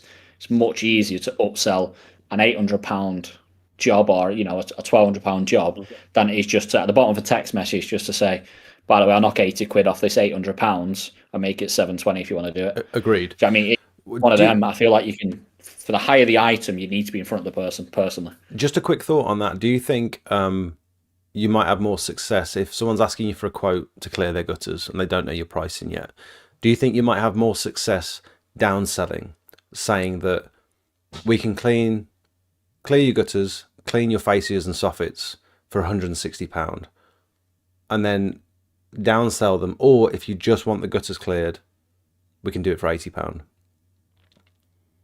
Do you think there's a world where that converts more? It's a bit of both, and it you can word it either way. I don't think it really makes a much difference. Where you can say, look, this is the service that you want, this is the price, or we can additionally do this for this price, or you say, look, we can do all this for this, or we can just do what you've asked for. You wouldn't frame it as additionally. It's just a way of wording it. I don't think you'd frame it as additionally. I think you'd frame it as, this is the service we offer. Generally, when we clear gutters, we also do fascias, soffits, all that sort of stuff, which is this set price. However, if you did only want the gutters cleared, we could do it for £80. I reckon they'd see the big number, consider it, and then see the smaller number. And if before they would have been scared off by the £80 for the gutter clear and thought I could get it cheaper, they might see that big number and downsell themselves. Oh, it's only £80. Yeah, I'll go for that. You know what I mean? Could be like just a mental thing. It's the same logic as taking them from like it's the same logic as taking them from like a yes/no question to here's now 3 options. Either take the big one, the small one, or a no. It's going from yes or no. Someone. Yeah, it's going from yes or no to not that one. I don't know what the psychology would be, but it's trying to put them in the middle option. is a good one. Okay. But Sorry, never. just reading the chat there. So Steve's put in. Obviously, obviously this is more targeted at people that don't have years in the business and don't have hundreds of customer data to go out. These are people that have started pressure washing in May, June, and have now only really just come into the first winter. I feel like even if you're in your second winter, if you didn't really target gutters the season before, you're still going to kind of be at limbo. Because not everyone does. Everyone starts off, slowly builds up, and then they hit the first winter expecting it to be quiet, and then they hit the second winter expecting it to be busier because they've been in business 2 years, but they've not done anything to really bring work in over the winter. So that's when it hits people by surprise a bit more. So, like I say, obviously for myself and Steve, we've just gone straight to gutters right away throughout. So we're kind of ready for this kind of slow period for some. Just going back to what you said earlier about it's easier to upsell a roof in person than it would be to just do a quick and dirty quote over text or whatever it might be. How many would you say? How many quotes are you getting to do gutters per week, roughly? Or we could do per month, whatever's. How many? Just gutters? Sorry. Quotes to clear gutters. Yeah. I'm between probably 80 and 120 a month. That's insane. Okay. And if you were to offer, do you know roughly how many of those you're landing? Gutters? Yeah. About 90 to 95% of them. Okay. So let's go with 80, just to be conservative. That's, let's say it's spread across 20 days if you have 2 days off a week. Yep. And if you were to offer all 80 of those customers that are going to go for the gutter clear anyway, if you were to offer every single one of them, because you're quoting these remotely, presumably. Yes. And you're using Google Earth anyway and Google Street View to just have a look at the property. Yep. So you're getting a rough price from that. Quick and dirty quote for the gutters. What if you were to also do that quick and dirty quote for a roof clean and just add that in? Do you think out of 80 customers that you'd potentially get a couple of yeses? Because I think you would. You might land. I think you would. I think you'd land one out of 8. Let's say 100 to make it a nice round number. I think if you're doing the gutters and you've got yes, okay, we'll go ahead with the gutters. And then obviously you text them over just to confirm, we're doing your gutters at £90, book you on such a date. Oh, by the way, I can do the roof at such a price. I think you'll probably get 1, maybe 2 in 100 because of the price of it. Where I think it's more than that. I really do. Out of 100, I don't know. I say people, generally, I don't. Never done it. If you word it and say we're gonna fix the core issue, which is moss falling off the roof into your gutters, instead of having us back next year, why don't we just fix the core issue? If you find I wouldn't say that. If you find a nice way of wording it, was nice and tight with a price, it's not after they've booked the gutters. They're asking for a quote for gutters. You send a quote for gutters, and then underneath, in the same message, by the way, here's a quote for your roof if you wanted us to sort the core issue, and we'll knock the cost of the gutters off. I think that would convert. I think you'd get a few. And even if it's 1 or 2 extra roof cleans a month, that's over $1,000's worth of work. If you've got a minimum charge of 700 quid. Do you not think you run the risk of, because you give them that number before you've met them, that they'll go, oh, I didn't think about that, I might as well get a couple more quotes in, and then other people go and quote them on top, and then you're now competing for the gutters? I think it's because they say I can do the gutters for 60 quid, and you're going to go 80, and it's like, it's another one of them questions kind of where that anything could happen. You can take any scenario and say, what if this, but I don't know. Would personally go and do the gutter clear, and then upsell them once you've been paid for that, because at least 1, you've secured the job, and 2, you've had a chance to show what you're about. That's a good idea. You don't want to put in competition before they've even kind of met you, because at this stage, for example, with me, I go through all the process of up in the loft and whatnot. I know that if they have multiple quotes, and I've gone through that, and then someone gives them a similar price, but they haven't done all that, they're more likely to come to me. And also, those extra hoops, you can still knock the cost of the gutters off. Just say, I know I've cleared them today. My normal cost for this roof would be £850. I'm only going to charge you £780 if you were to go ahead and get the roof cleaned. Yeah, exactly. That's exactly it. But but the thing is, you've got yourself in front of the customer. The customer now has built a rapport directly with you, not just a random bloke on the phone. Yeah. Do you know what I mean? They've gained to like you or trust you, kind of thing. And then you say, look, do you know what I mean? Your roof should be $950, but because you've done your gutters under £100, if you do decide to go ahead, for the next 3 months, I'll do it at $850. So you technically you're getting a bit knocked off again. How often would I you mean, say are you upselling roofs?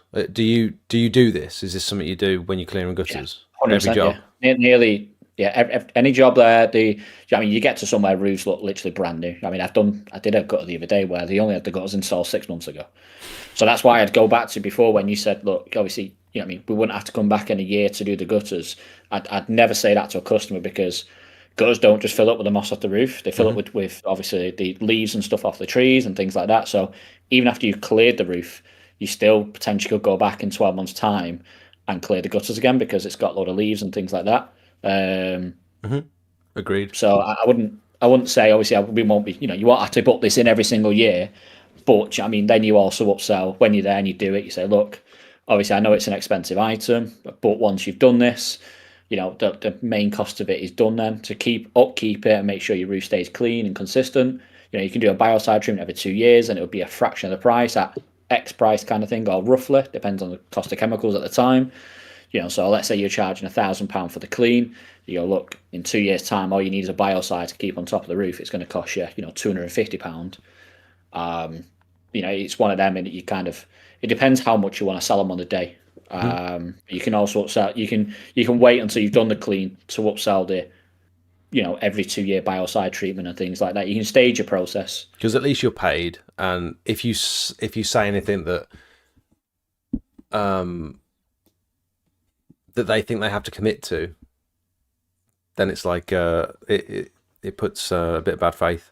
So at least you get your job done, get paid. Yeah. Especially in the industry we're in, a lot of people that you deal with is the older generation.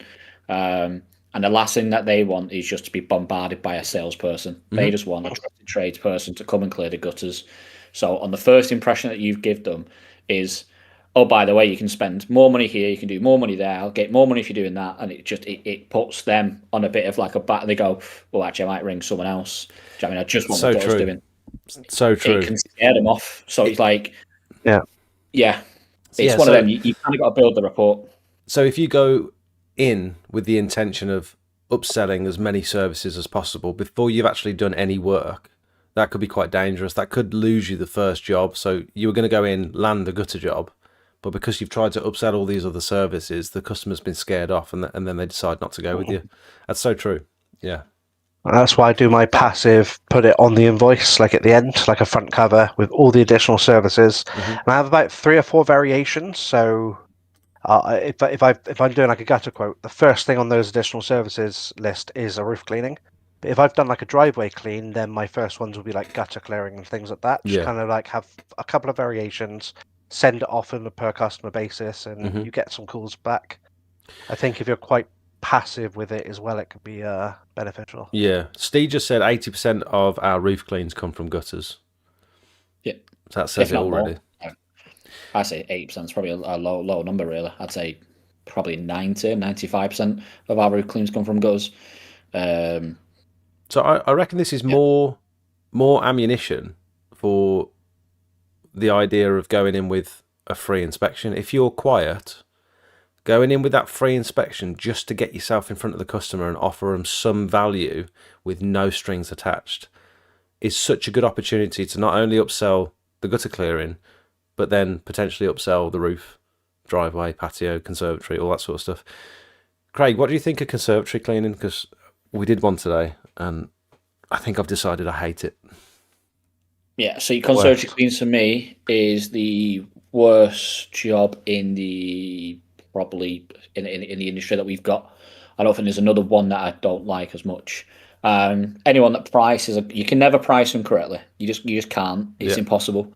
You price them at £200 and you're there for a full day, or you price it at £120 thinking it's going to take be an extra hour. Just got to quickly just scrub a few panels, and then just whatever time you think it's going to take you, triple it, and that's probably closer to the actual time. Yeah, that happened to us You're not today. too bad. You've obviously got someone with you. So, you can kind of have one person clean the conservatory, if one's doing the gutters or whatever. So you kind of, but yeah, it's just, I hate them. I can never price them right. I don't know how to price them right. I agree. Yeah, we did the same today, and I can never get them right. There's no. They're all different sizes. There's no good structure. They're all shaped differently. Half of them are falling apart, so you end up knocking stuff off them. I knocked the peak. There's this big spike in the very center of the gutter today, and it was just sat on top, just sat there. And as soon as I brushed it, it just flopped off and fell down. And it's right in the center of the conservatory, so you can't climb back up there. I mean, I did, but I had to get Rich to Allegedly. yeah. I thought I was going to fall through the top of the But then again, conservatory.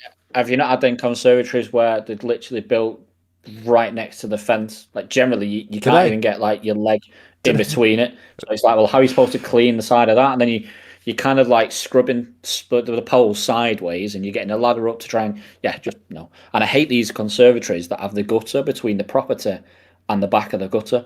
So it's always full. There's always trees in it, Yeah. and the gap is finger thin. So you struggle to get any kind of poles down there. Even just conservatories. Just bin them all. Don't need them. I'm going to get so much hate for this, but the way I'm cleaning conservatories now is I'm using my effectively X-Jet, the Rutland Pumps one, to snow foam the lot, and then I'm using the power pole to go light rinse on everything. I don't think it's a bad quick brush. idea. Yeah. And No, it just gets it done I've so done much that. quicker. You Do you use just got the to be black careful with the nozzle? seals. I use 65, so that is the black one. I don't have the coloured ones. Mine's on the J-Rod. Yeah, I'm doing that. Yeah.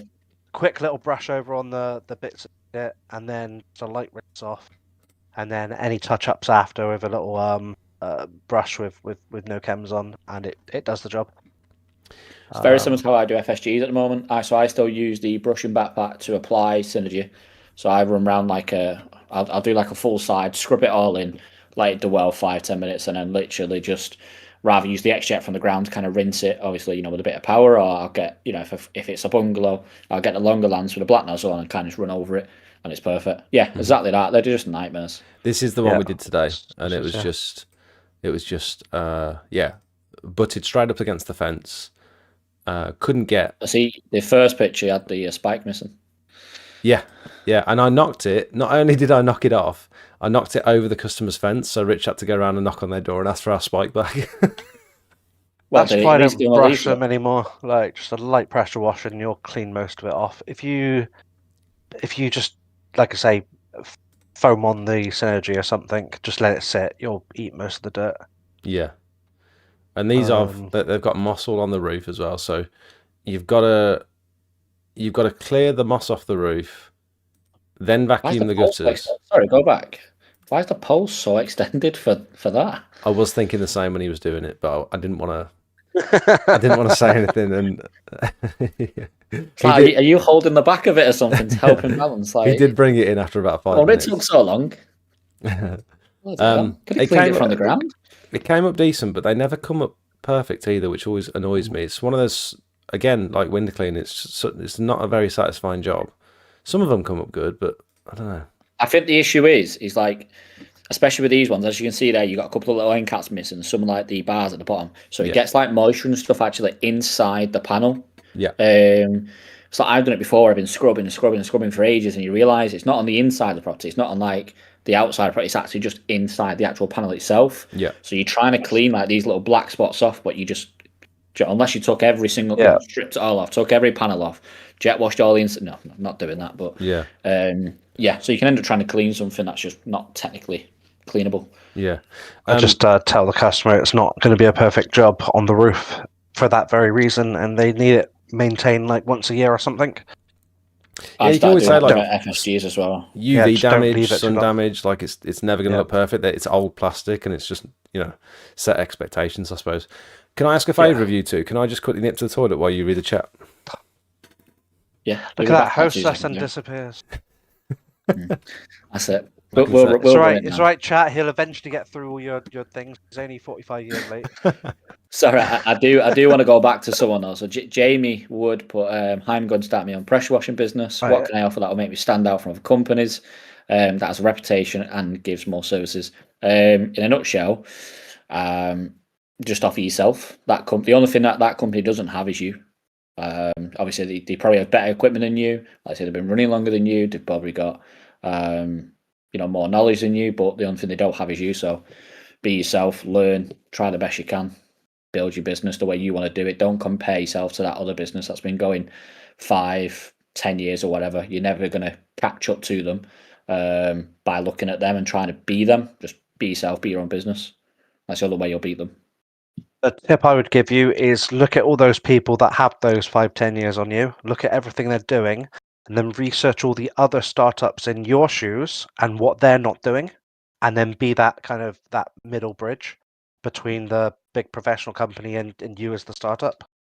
You should always put I think, yourself in that. yeah, the issue is a lot of people, they get focused on other companies that have been going years, and it's Yeah. like, well, why are they busy and I'm Can't. not? Well, they've been going 10 years. Yeah, they've got the They know customer what to do. base. You've got to stand apart from the people that are in your competition area, which are the other startups, and you've got to offer things that they're not offering. So you've got to put yourself as, I am the big company in this thing. What am I doing that others aren't? I think what helped me out in the beginning was being a human rather than a business. Someone alluded to it earlier. I think that helps. No, that done me dirty at the start. Really? Yeah, I've only ever not been paid for one job, and that's because some old woman pulled on my heartstrings a little bit when I very first started out. And I was trying to do all this extra work for her, trying to do loads of like little free bits because I felt sorry for her. And then she ended up messaging me one day saying, "Don't come back." Because basically it's like a patio area at the front. She's had other companies in that have put like the wrong points in, so it all started running out, and it's black. It's weird. I don't know what they put in there, but it's like this mortar was like running off onto the slabs. So obviously I jet washed it all and stuff like that, and put a bit of hyper on, cleaned it all up, and said, "Look, I'll come back, repoint it all for you free of charge, and obviously I'll reset some of the flags and things like that." And I did all the driveway for her, just because I felt sorry. And then I said, "Look, a few of these flags are going to be loose because obviously I've had to like proper go like deep in all the joints and things." I said, "But don't worry, when I come back and repoint it, I'll reseat them all in for you." And then she was dead sound with it. And then I got a text message the day after saying, "Don't come back. A few of the flags are loose. I've had to pay someone to come and fix it all for you, and block my number." But I think what she did, because she was explaining to me she's been done dirty by other tradespeople in the past and stuff like that. I think what she gets someone in to do half the job, and then she blocks them, and then gets someone else to come in to just kind of finish the last little bit, so it's cheaper. So yeah, me being human got me stung on that one time. So I'd rather run it as a business rather than run it as a person now. Cool story, and that was I've done similar stuff in the past where I've gone above and beyond for a little old lady, and she's absolutely took advantage of me. Not in that way, but it's what I mean by being a human is in the marketing, in the even on a leaflet, showing a picture of your face. Like I think Cedars said, he puts a picture of himself on the leaflet so you can see who's actually coming to the door when they come to do the work. Facebook posts, maybe a little write-up about yourself, or again just putting yourself on the posts so it's not this super professional business. I think what helped me out in the beginning was people wanting to support someone who's trying something new, customers wanting to support me because I had a bit of a story, you know what I mean? Yeah. So yeah, showing that you're local, showing that you're in the area, showing that like people love, especially like the elderly, they love to help out local businesses. They don't want this big corporate company to come in and do something for them. They want the local lad down the road. So that's why I like door knocking every so often. You know what I mean? Because you get back out in your local area, like, oh, I'm only based down the road. Things like that. It just kind of sets the tone and makes people trust you a little bit more because you're local. Don't know where it is, but yeah. Yeah, agreed. All right, well, thanks, Craig. I really appreciate your insight. You're most welcome, mate. Would you consider trying any of the things that I've mentioned? Just because I think you're such a good person to test it on. See, You don't need it. I I already technically do it anyway. Yeah. Like I say, with every gutter I book in, I always upsell FSGs because it's like next. It's the next item on, ticket item kind of thing. It links with the exact job that I've got. I mean, I think going from a gutter to a roof is a bad idea. I think meeting the middle ground with the FSGs, it's only double the price. Fair And then enough. when I'm in front of them in person, that's when I then go, oh, your roof could do with X, Y, Z, and this and that, and Fair enough. that's when I go down that route. I think you're probably the wrong person to do it on, actually, because you're already busy. You're already getting leads. So why risk those warm leads for something that could alienate the customer?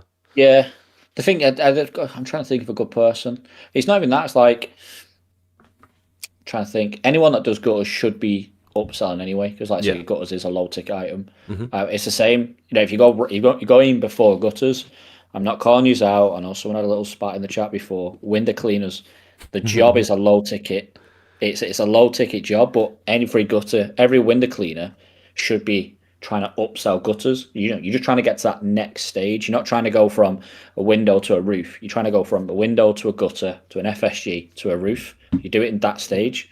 It's the same, with a driveway. You go driveway, patio. Then you go for hard setting sand and sealer, or a repoint. You don't just go in and say we can do all this work. It's going to cost you, £3,000 for a £300 clean. Yeah. You slowly stage it up by the one that's like one up from it kind of thing. But yeah, I think just adding that next service on at the bottom every text message is, if someone rings you up for a gutter clear and a clean, then at the bottom of that say, I can do this. It's going to cost X. Or, I actually offer a roof, just offer that next item or that next service that's a bit higher on the end of every job that you do. And that'd be perfect. It's the same, when it comes into the summer and you see, you can offer for the clean and resand, but then at the end of every single one, offer it to be sealed at X price. Yeah. I've done the odd Like little walkway up to their house, just pressure wash. I mean, got the van mount, so it takes me 5 seconds to set it up, turn it on, wash it, and done in 5 minutes. Like even things like that, just showing you've got the kit, could put the trust in to get the other jobs. So you turn up for a gutter job, you turn it into a fascia soffit, and then you're like, right, they might not go for the driveway, but I'll see if they want their little walkway out the front cleaned, and then next thing you know, they're asking you for the drive, and then next thing you can be like, I do roofs as well. Yeah, don't even look at the drive and just say I can. Yeah. You don't have to think like gutter soffit fascia, roof. You can think like gutter soffit fascia, ground surface. Yeah. Like it doesn't. Yeah. That's what I mean. You can say it by price, can't you? Kind of thing. If you when you walk up to a property, you go. It happens to me, and I'm pretty sure everyone else in here doesn't. If you don't, I don't know why But as you're walking to knock on to get power to clear the gutters, I'm already pricing the driveway. I've already priced the roof. I've already priced everything around me. I'll do this driveway. I'll do it for $225. That's even before the customers even open the door to say hello and give me power. I've already got a price for everything in mind anyway. So it's much easier to upsell it once you've got a price in your mind. You know what you do. You're good at what you do. That's so a skill. Easy to sell that is a skill. It is, but it's. I'm not saying it's a bad thing. I'm saying like that's very cool that you can do that. Just walk up to a property and price 3 different services up before you've even knocked on the door. And I think again that's very powerful. That's like if they ask, or if you decide to upsell, you've got that price loaded. I'm cheeky with it though. I kind of like, well, I may jump, just give you a quick price for your driveway. Like, obviously you don't have to go ahead of it. I'm just doing your gutters, but I can see it just needs a bit of a clean.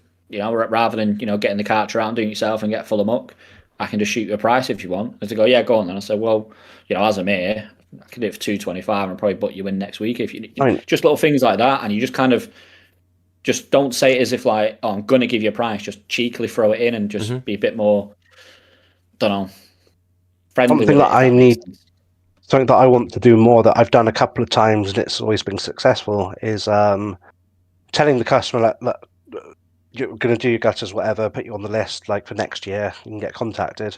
And then I will ask if they want their drive measured if they want a quote later on, they can just get in touch and I've got it on file. I've done that a couple of times to existing customers and they've got back and said, oh, do you mind giving us a quote in the end? And I can just look up the the measurements and go, yeah, it's this per square meter, and I've won a couple of jobs like that. I just don't do it enough. Are you measuring Like putting stuff? things on file. Yeah. So on that map, when you're at a job, so you're there doing the gutters, you've done the gutters, and you said, so for me, the way I'd approach that customer, I'd go do the gutters and say, look, while I'm here, are you okay if I just quickly measure your driveway so I can give you, a quick price? Obviously, there's nothing you need to go ahead with, just so you've got a price in mind. It's very rare they're going to say no because you've already told them it's not going to cost them anything for you to measure it Yeah. up. I think the You phrase then should be go like, away. just so you've got the information if you need it. I think Yeah, that's a good I've good not way even of said framing to it. give them a price. I just said to put the measurements on record for future quoting purposes. Like they didn't even get a How- price out of me. How come you wouldn't? So you've cleared all the gutters, you've quickly measured it, you've packed all your stuff away. You know what I mean? You knock on at the end and say, right, everything's cleared up. By the way, I've measured your driveway. It's coming in at 70 metres squared. Just so you know, I charge it at roughly £4 per metre squared. This is a kind of price that you'd be at. Why wouldn't you do that on the door rather than going away and giving them the price? You're completely right. It's No, not a I'm just confidence like, thing. It's my process is thinking if I've done that, it might get them thinking. They might come back to me, but then I've already got their contact details. So when I send out my mass mails, I can be like, "Hello, customer. Did your gutters? Blah blah blah. We took a measurement for your drive. This is 3 months later. The price would be this, discounted from this if Yeah. you decide to go ahead. And it might not be a discount as such. It might just be the full price. I think the And they idea might of go ahead then. the idea of waiting for a customer Sorry. to come back to you is probably not a good one, personally. No, I it's think not a great Yeah. idea. taking the but it opportunity is while they're existing. in front of you. Yeah. Yeah. it so is again, people I've I know gone back. obviously Jake was potentially going to give me some homework and start chasing the customers. But I've reversed this now, and Matt, generally for the next for the rest of this month, if while you're doing the gutters and you're getting that measurement anyway, just give the customer the price on the, because again it does go sales there, but you're not doing it as like sell. If you're in front of the customer and give them the price, it's, as bad as this is going to sound, it's harder for them to say no. Where if you just drop them a text message, it's so easy. People are keyboard warriors kind of thing. I'm not saying they're arguing with it, but it's easy for them just to go no. Where if you're if you're at the door and go, look, it's going to be Impulse, isn't it? 225, you can see their expression as well. It's if they go, oof, you go, do you know what? Actually, because you've had your gutters done, I can bring it down. If you know that the price is an issue, I can knock 10% off because you've had your gutters done, and then they can more likely go, okay then. But or they'll go, yeah, go on then, book me in for April. And you go, okay, perfect. I'll get that penciled in for you already. So you've already got a job booked in for April then. Where instead, if you're going to wait 3 months and drop it, do you know what I mean? They might have already had someone out and done the job by then, kind of thing. Or, do you know what I mean? They've got time to kind of get other quotes. Well, like I say, you've got that customer's details. Their information's key. So generally, I'd push it. I wouldn't go too pushy. Obviously, I'd not push it, but I'd start pushing, giving them a price for another service on the doorstep. And I think you'll find much more success. It's like Steve mentioned before, 80% of our roof comes from gutters, and I think it's higher than that personally. And that's not people that said, oh, when I get home I'll give you a quote. It's just, oh, you know what, for a property of this size, once you've done so many jobs, you kind of roughly know, we'll charge you, $950 to do this kind of roof. Yeah, okay, I'll speak to the wife and get back to you. One of them ones are, yeah, go on and I'll think about it. And then you just drop them a text 2 or 3 days later. Just letting you know, obviously the price was X, Y, and Z. Just want to know if you want to get our booked in. And then, you kind of get their feedback from there. But a lot of them are, on the door say, yeah, when can you do it? Which it surprises me when they do it, because I've only gone to do a £75 gutter clear, and now they've got a £1,200 roof to be done. So sometimes it can surprise you when they say yeah, and you go, oh, okay, I'll do it such a day. But I think just getting that price to them, they've got everything they need. They know the service you're offering. They know you do your job well because you've just done one for them. Price wise, you're not letting them really kind of, because obviously everyone knows there's people out there doing roofs for like 250 quid for some reason. You're not letting them go around shop and find these cowboys at 250. You're giving them the price there and then. They're either going to be happy with it and go with it, they're going to think about it and come back to you, or they're not going to go ahead. But you're in no different position than you was just going there doing the gutters. I think the general idea is get your foot in the door with a low ticket service, that you do a good job, you show them the before and after pictures so they can see it's been done properly. At that point, you've got rapport with the customer, you've built the trust, nothing's gone wrong. they can fully trust you. So why wouldn't they get booked in for the roof if they're interested in that sort of service? There's no reason to go with anyone else unless your price is extortionate. But if you're at the door, I think a lot of people are potentially scared to either hear no or have to haggle, which can be scary for someone who's never had to sell a service before. And some of the people watching this have never stood in front of a customer to try and sell something before. A lot of people here are either just starting out or they've only been going for a couple of years and they're looking for tips and advice. And I can fully appreciate not everyone is like you, Craig. Not everyone can hold that conversation confidently, particularly if you don't actually know your own services very well yet. You don't know what you should be charging. I totally get it, but building that skill can be so beneficial. What's that? Yeah, so the thing is, the sooner you start to build on that, and as soon as you start to learn to, I mean, you're not selling your service, you're selling yourself, kind of thing. As soon as you learn that, like, the quicker you start to do it, the quicker you're gonna pick it up and learn it. If people are scared and they don't like rejection at the door, and I mean, some people have been out for 6 hours and they've not booked a single job in. Fine, that's 6 hours of experience that you've got. It is what it is. Yeah. You could knock the next 3 doors and book in 3 jobs. So I had a friend of mine that started jet washing up. When did they start? June-ish, maybe. No, April, May, I think, something like that. And they went door knocking to start off with. I remember literally they ran me once like, oh, I've just done a gutter job. I'm gonna go knock a few doors. They ran me back 10 minutes later. Right, I've just booked in a roof, just booked in a driveway and a patio. I've just booked in a gutter. All 3 next to each other. The first door I knocked went with like the garage roof. The second one went with the driveway and patio. The third one went with the gutters. And I'd knocked 3 doors, and they booked in like, I think it was like £800 worth of work. How unlikely is that? that is like, I was like, I don't get days like that. I wish, but it just happens. I mean, if he didn't do that, I wouldn't have got at work. Imagine he just stopped short, and I went on a different street. So it's just one of them. You've got to learn to. I mean, it doesn't change your day if people say no to you. It doesn't mean anything. I heard a quote the other day. He said, "No one knows how the last door went apart from you," which is quite cool. Exactly. Yeah, very true. And it's not even that. It's like, no, all right, can I just leave you with a leaflet just so you know I do these services as well? If you need anything, just give me a call in the future. All right, no problem. I've had it a few times where I've knocked on the door, spoke to them, and they're like, no, give them the leaflet. And then obviously they watch me kind of knock all the neighbours, and they'll come back out and go, hold on, actually, what was the price again? And they go, well, obviously I put a price on the leaflet, for your driveway. Yeah, you know what, go on then. I've had it loads because they're scared to say yes at a door. Yeah. So even if it's a no on the door, it still doesn't mean that person's gone. Leave them with a leaflet, let them know your name, let them know you're local, and then, the potential will come back to you down the line. Can you tell me exactly what you say when you knock the door? So for a cold call, have you got a script or something that you found that works?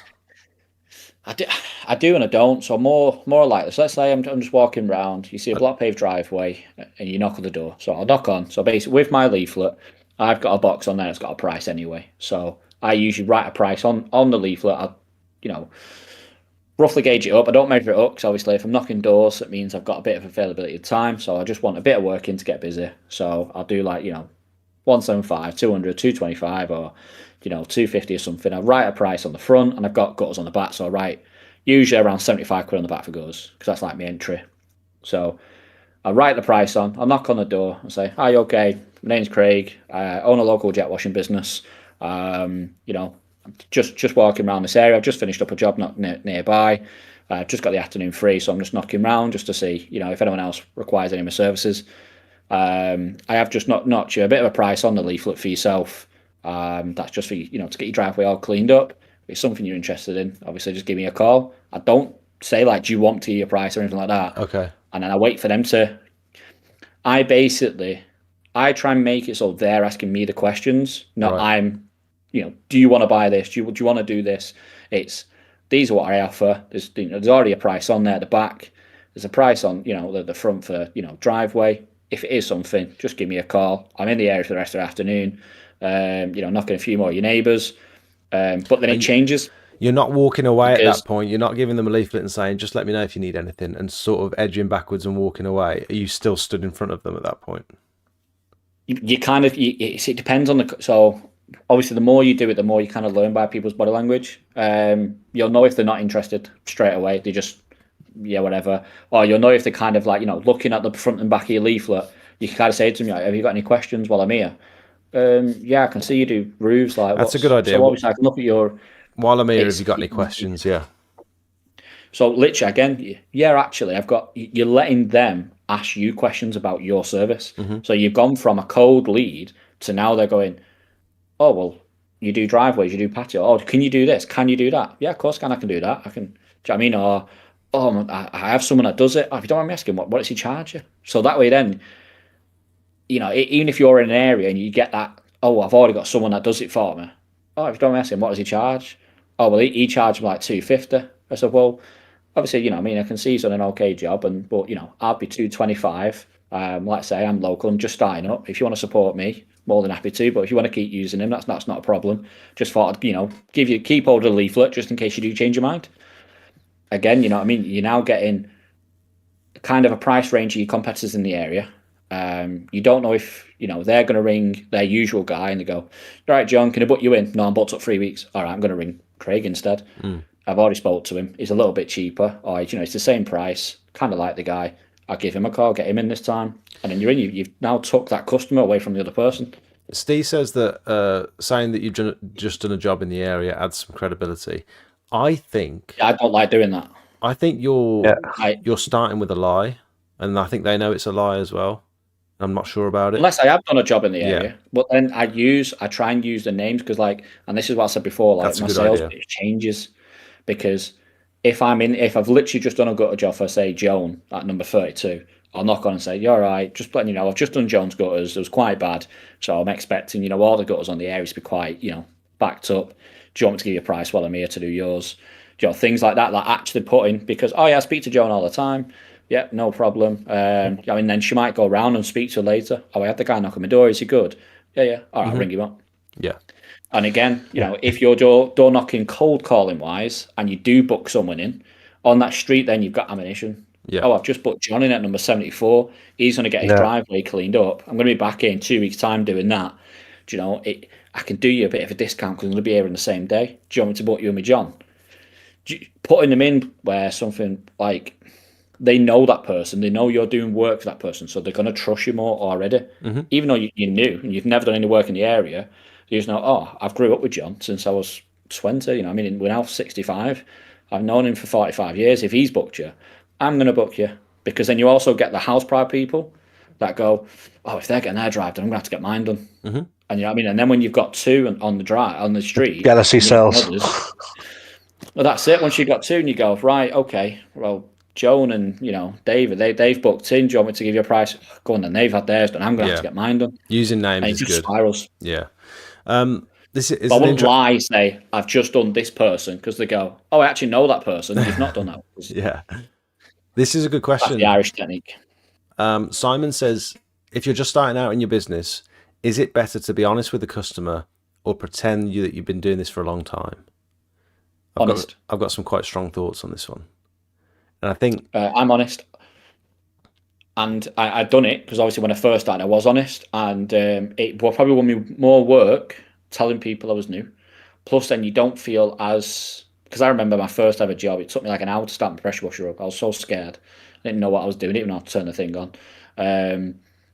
It sets the customer's expectations a little bit more as well. Do you know what I mean? Obviously, you reflect on your price. If you're brand new and charging full prices, that's on you. Well, I obviously reflect my prices down slightly. But I feel like the thing is when you're new, if you're lying to a customer, they're expecting, the best of everything. And obviously, if you can't get them results, you kind of missold yourself and missold the service. Where if you explain to them, look, I'm new in the area, I'm going to do it a bit discounted. I will try my best. I'll see what I can get done for you. You see, setting the customer's expectation low, they've agreed it, and then obviously when you do the job anyway, if you've done enough research and it's not rocket science really, you should be able to get the same results as the people that have been going years or close to that. The customer's going to be over the moon with it. They're going to recommend you more, and you're just going to grow. And when they ask you a question and you don't know the answer, but you try and answer it professionally as if you've done it before, a lot of people can smell bullshit. especially the blokes, younger blokes. They're like, yeah, I can tell you're lying to me. But also, the the idea of a customer asking, you've just done a good job, you've just done something, they know you knew, and then they say, have you ever, can you clear gutters? Like, have you ever done any repointing, or have you ever done this? If you say no, but actually that's something I've been wanting to get into, like, I can definitely have a go for you. Again, it's like super cards on the table, and then they can decide whether they want you to do it or not. But you're not losing anything. They know that you're new, so expectations are low already, and this is something you can try for the first time. There is still potential risk there, but it's I think it gives you more goodwill in terms of landing work, because people want to see someone that's new to a business succeed, and they want to give them the opportunity. I think explaining that you're new can actually work to your advantage massively. It does. People like to support the new local people. It does work. And the thing is, they're going to, potentially look on Facebook or, Google, and look at you and go, he's got one review. It's the same name as him, so it's probably his mum or something like that. Doesn't really give off the correct vibes. I mean, people are they're more lenient with you. Yeah, they're more lenient with you. I'd always be honest. I always let people know, obviously, hey, I'm new.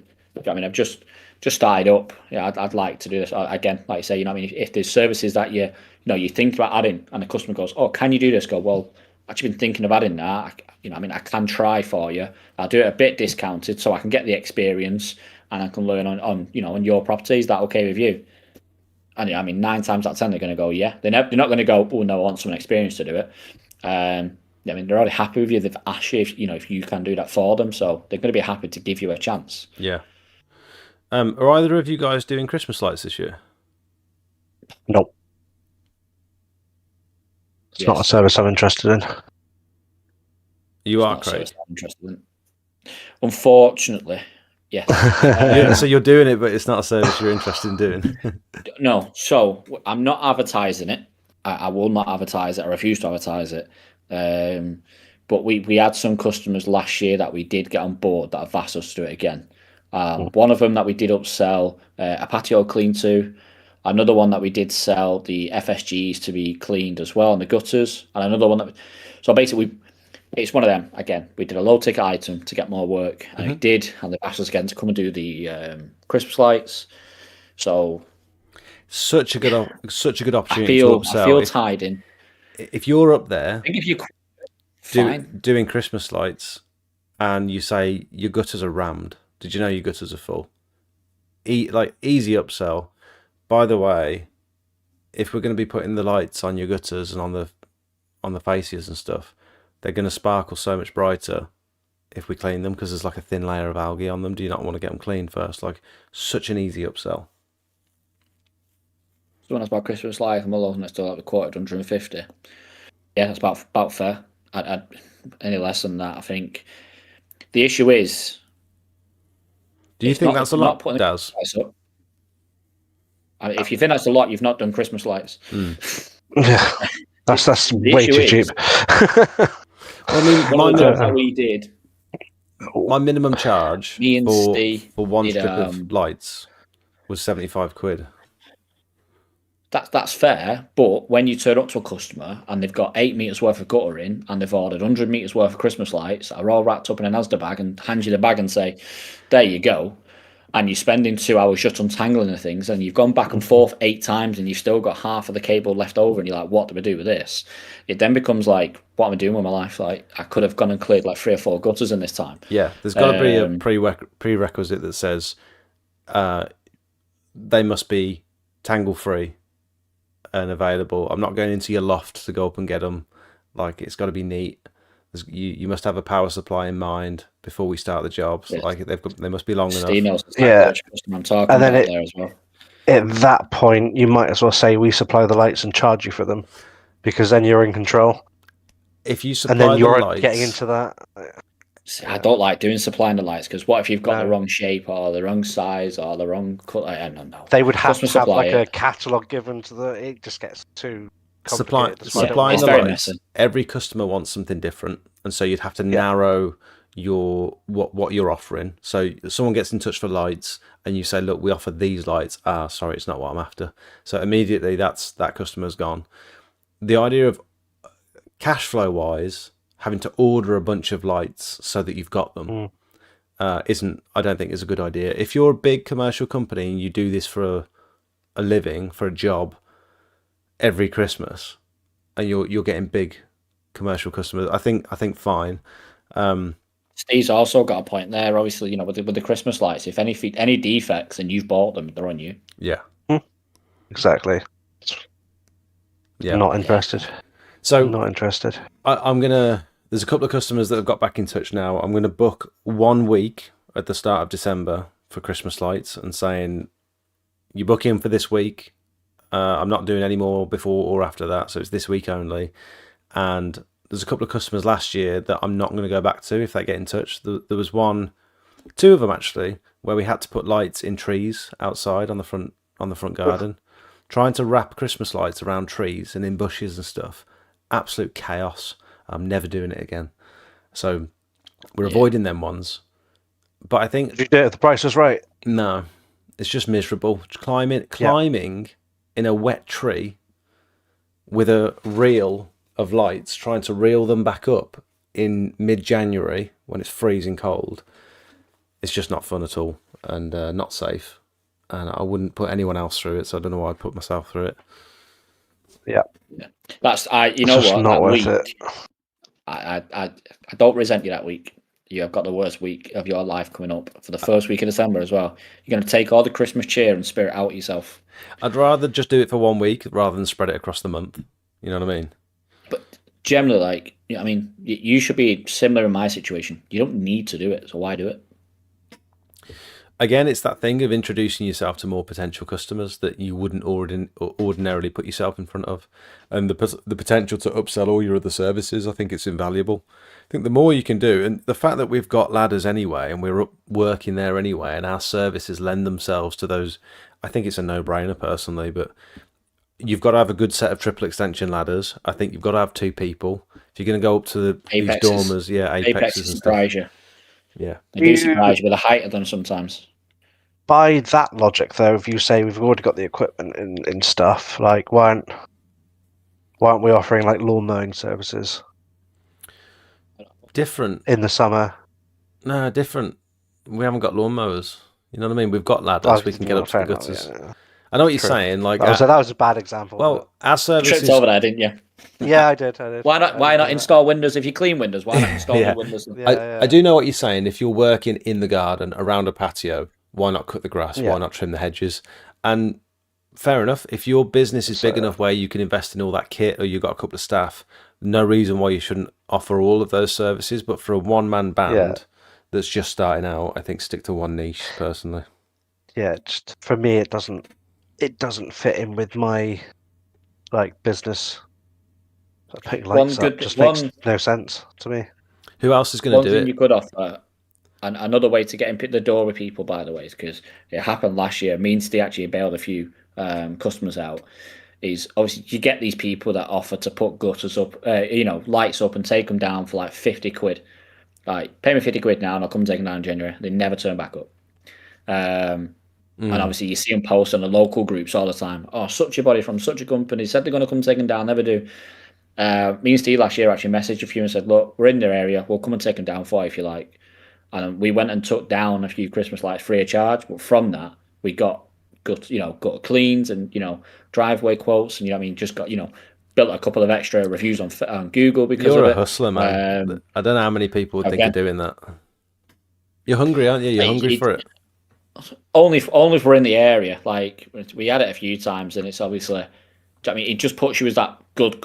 They recommend you to more people. The local good guy. They didn't install the lights. They didn't have to come and take these down, but they come and took them down from a free of charge. Yeah. And help me out. So then they're going to recommend you more. Yeah. So again, it kind of goes, free inspections, taking down people's Christmas lights in January will definitely get you busy over the summer period as well. Yeah. I also do generally between around about £75 and around about £150 is generally the span for installing Christmas lights.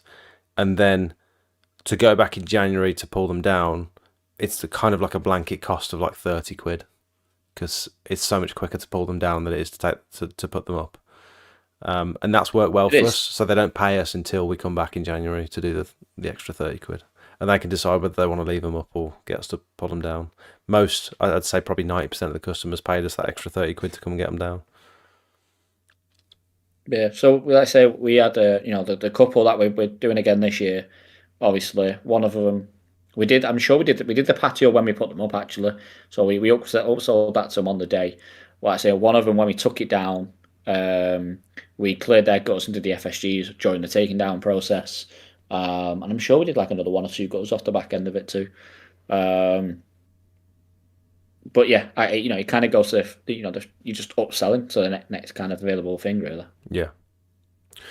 Right, should we leave it there? I think that was a very. We've done 2 hours. I think that was decent. I've not really got much else I want to talk about, unless you guys have got any other tips for upselling, generating more income from your current customers. Any tips for beginners just starting out, how to advertise their businesses? This is a tricky time of year for a lot of people. Pressure washing season's pretty much over. Any wise words? Yeah, so the thing is, people forget the value of customers' details. I know you did at the start, Jake. You didn't keep anything. Steve's the same. Steve's got everything in a book. Just invest in a decent CRM system. If you're quiet, go out, knocking doors. If you're scared and you're nervous and you're a bit worried, don't be like you just. Even if you are scared, nervous on the door, it'll come across anyway, and people might feel a bit sorry for you. So it's an extra little win. There's got to be some good YouTube videos of how to canvass a door properly. You know what I mean?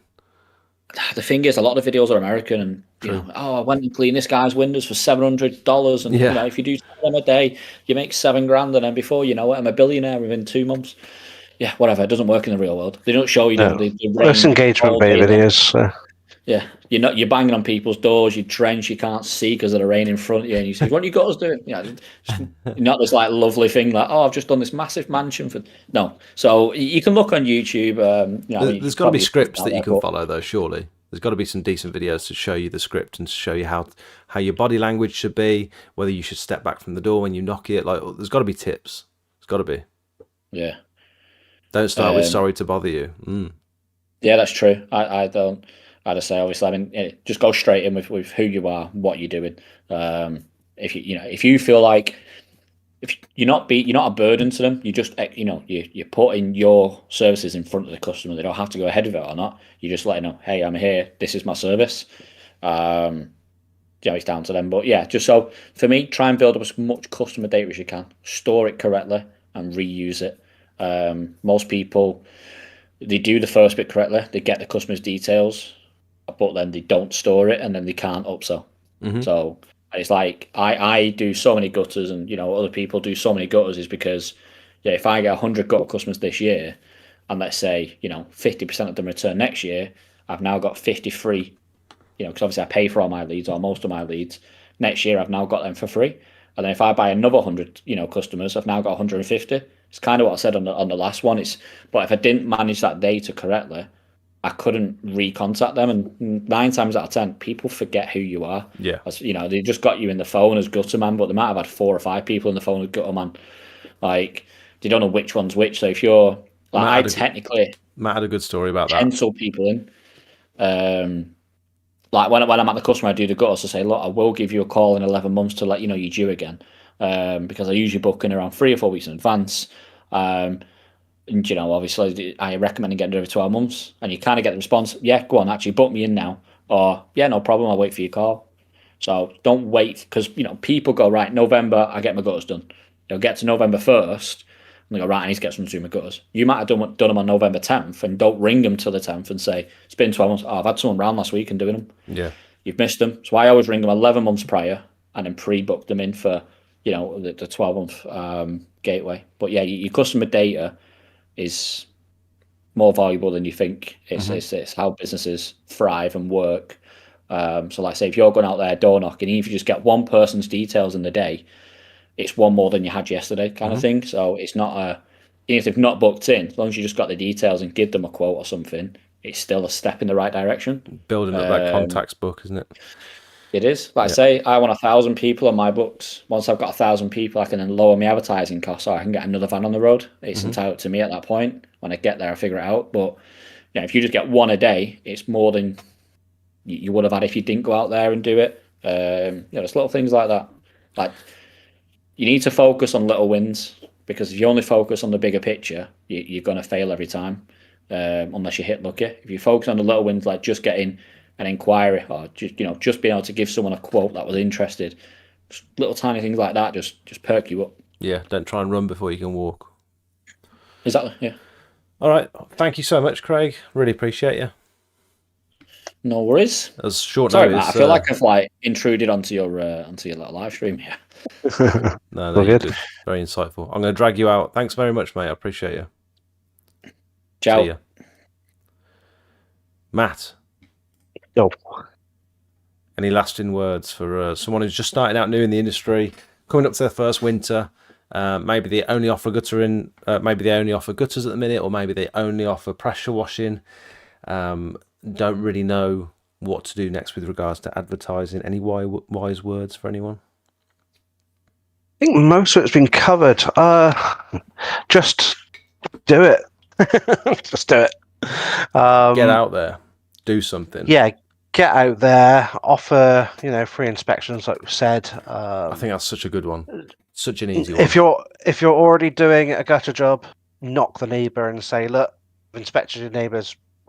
The people I'm doing, they're full. I've spotted on the camera yours are full. Do you want them done?" Just knock the door. Because you're knocking with a reason that way. You're not just like knocking, cold calling, trying to upsell. It's like you've got a reason, you've got the proof. Yeah. So try and do it like that. Is there anything you're doing now or anything you're going to start trying next couple of weeks leading up to Christmas? Any plans? Not leading up to Christmas, but I've thought about doing a referral system for the new year. Haven't quite got the full details, but if a customer recommends, refer a friend, it must be a paid invoice. So say person A paid the invoice and referred their friend person B. Person B quotes the invoice number person A, then they'll both get I don't know, like a £10 Amazon gift voucher or something stupid. As an example, just like an incentive to like tell your friends with no cap or limit on it. You could write that off as a business expense as well. Yeah, because it's marketing.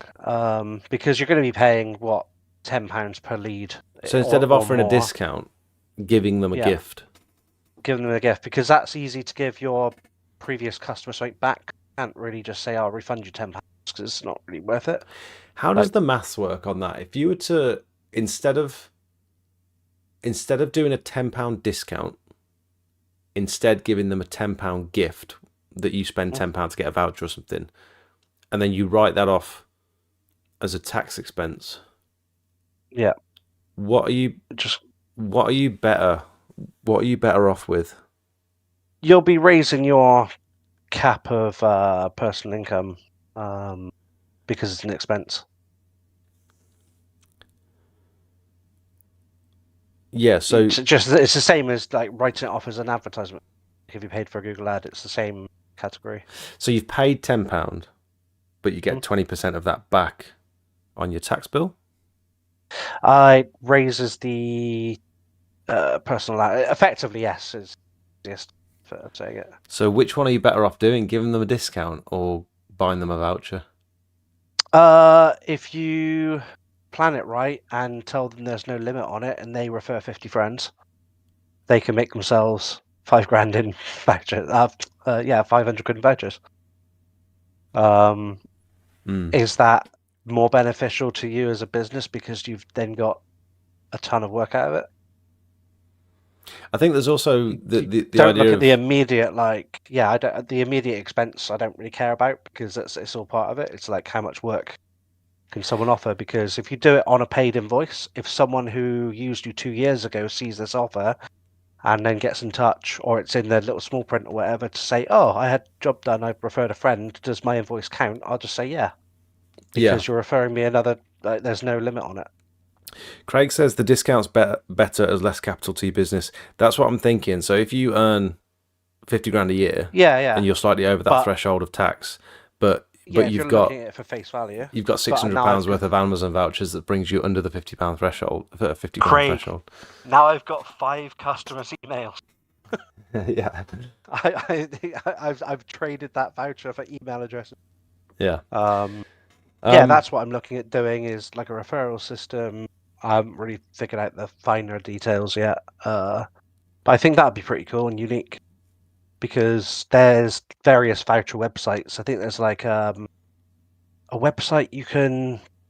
Is it like Any Voucher or something? Yeah. And it gives you can shop at like 50 or 60 different online stores or physical stores. Mhm. It's like if you can offer a value, if it's a gutter job, offer them 10 quid. If they have like 5, 6, 7 a grand's worth of work, they get a bigger voucher or something. Yeah. Yeah. Refer a friend, like Refer a friend. it's not something you see often, and yeah, again, face value, it's immediate value. It's better just to give them the discount. But if we're talking about harvesting, min-maxing the amount of customers you can get, because you might find like the older generation, like a little old lady goes to her little craft club or something, and then tells all her friends. Then all her friends ring and say, "Oh, Doris I want that voucher." I want that voucher," and then Doris gets a ton of different vouchers referring 10 people. Yeah. That's a good idea. So I'm going to set a little goal for myself. I'm going to try this. I think this this free inspection, this free gutter inspection, has really got some legs. So I think I'm going to set a little goal for myself to get that set up tomorrow. I've got a day off tomorrow, so I'm going to create a Google form, just a contact form, link that to a spreadsheet, very easy to do in the Google Forms thing, and then just I'm not sure whether I'm going to do a video. That'll take a lot more effort on my end to do a video, or whether I'm just going to do like a poster that I can put on Facebook and Instagram and say, free gutter inspection with Smelts pressure washing between now and Christmas Day. Click here to book it. No strings attached. Something like that. I'd probably say do a little poster, because if you're posting it to community groups and things where people are scrolling, they're not going to just stop and watch a video. Some of them don't allow videos. Yeah. Yeah. With a poster, it's just like, right, you see it, you got the attention, they can read it in their own time, click the link, whatever. Yeah. Awesome. That's easiest. Yeah, nice. Matt, thank you very much. All good. I might text you after this. Yeah, do it. See if you want to play some games. Be up till midnight playing Outriders, yeah. Yeah, that's good. Come on, big 20 months. Oh, Craig, thank you so much for the 20 months. I missed someone else. Simon, thank you for becoming a member. Really appreciate it. That was Liam, not Craig. Says LRS. I meant Liam, sorry. Sorry, Liam. Did I say Craig? I've got Craig on my mind today. I meant Liam. Sorry. Oh, wow. I wonder why you got Craig on his... Damn it. Sorry. Thank you, Liam, Craig, for 20 months. That's insane. Appreciate you. Thank you, everyone, for joining the chat tonight. I've just got to quickly answer this question because it's going to bother me if I don't. The question is, evening, I'm looking at doing a pressure washing job on Thursday or Friday. Now, from the photo, could you use polysweep on the Tuesday after the weekend? I know the sand has limitations, but wondering if anyone's used it. Temperature's pretty low at no, I wouldn't with that sort of risk of rain. Oh, that one there, you mean the following Tuesday? At 0 degrees to 5 degrees. You'll have to read the instructions, but I would say as long as it's not raining, you're good. I think lower temperatures do increase curing time, but as long as it's dry for a couple of consecutive days, you should be fine. But don't quote me on that. I don't make the product. Read the instructions. Right. What's your name? Craig? Liam? Matt? Thank you, sir. No. Thanks, Matt. Thanks for joining me. Appreciate it. No worries. Thanks for having me. Lower temp will increase cooling time, yeah. Cheers, I mate. will see you later. Yeah, see you in a bit. Cheers. Bye. Cheers, chat. Bye. Has anyone got any quick questions before we shoot off? Because I am going to go. I've slapped together a form for the idea. I want to check it out. It's probably got a few mistakes. Is this Mitch? I can't see the name. The name has been blocked out because Mitch is doing it. I think it's Mitch. He's doing it. Look, free gutter inspection 2025. We're offering free gutter inspections. So this is a very simple Google form. Anyone can put one of these together as long as you've got a Google account and ask for people's details. In order to plan a visit, we kindly ask for your full names, addresses when submitting the form. Without this information, we'll not be able to conduct an inspection. So that's good. So you're explaining why you need their information. So they're not put off by, oh, we've got to put all this in. Like, I don't want to give them all that. This is a strict, no obligation and free service with proof of inspection so that you can make an informed decision based on our findings. I like it. Your name, full address, contact number, additional information to support your request. I like that. Marketing disclaimer. We love to share seasonal offers. By completing this form, you're agreeing to receive occasional seasonal promotions. I don't know if I'd even put that because I don't do emails and texts and promotions and stuff, so I think I'd probably leave that out for me. But if you do that sort of stuff, great. I think that's a great form, and I like the pictures you've used. I think they're really good. Yeah.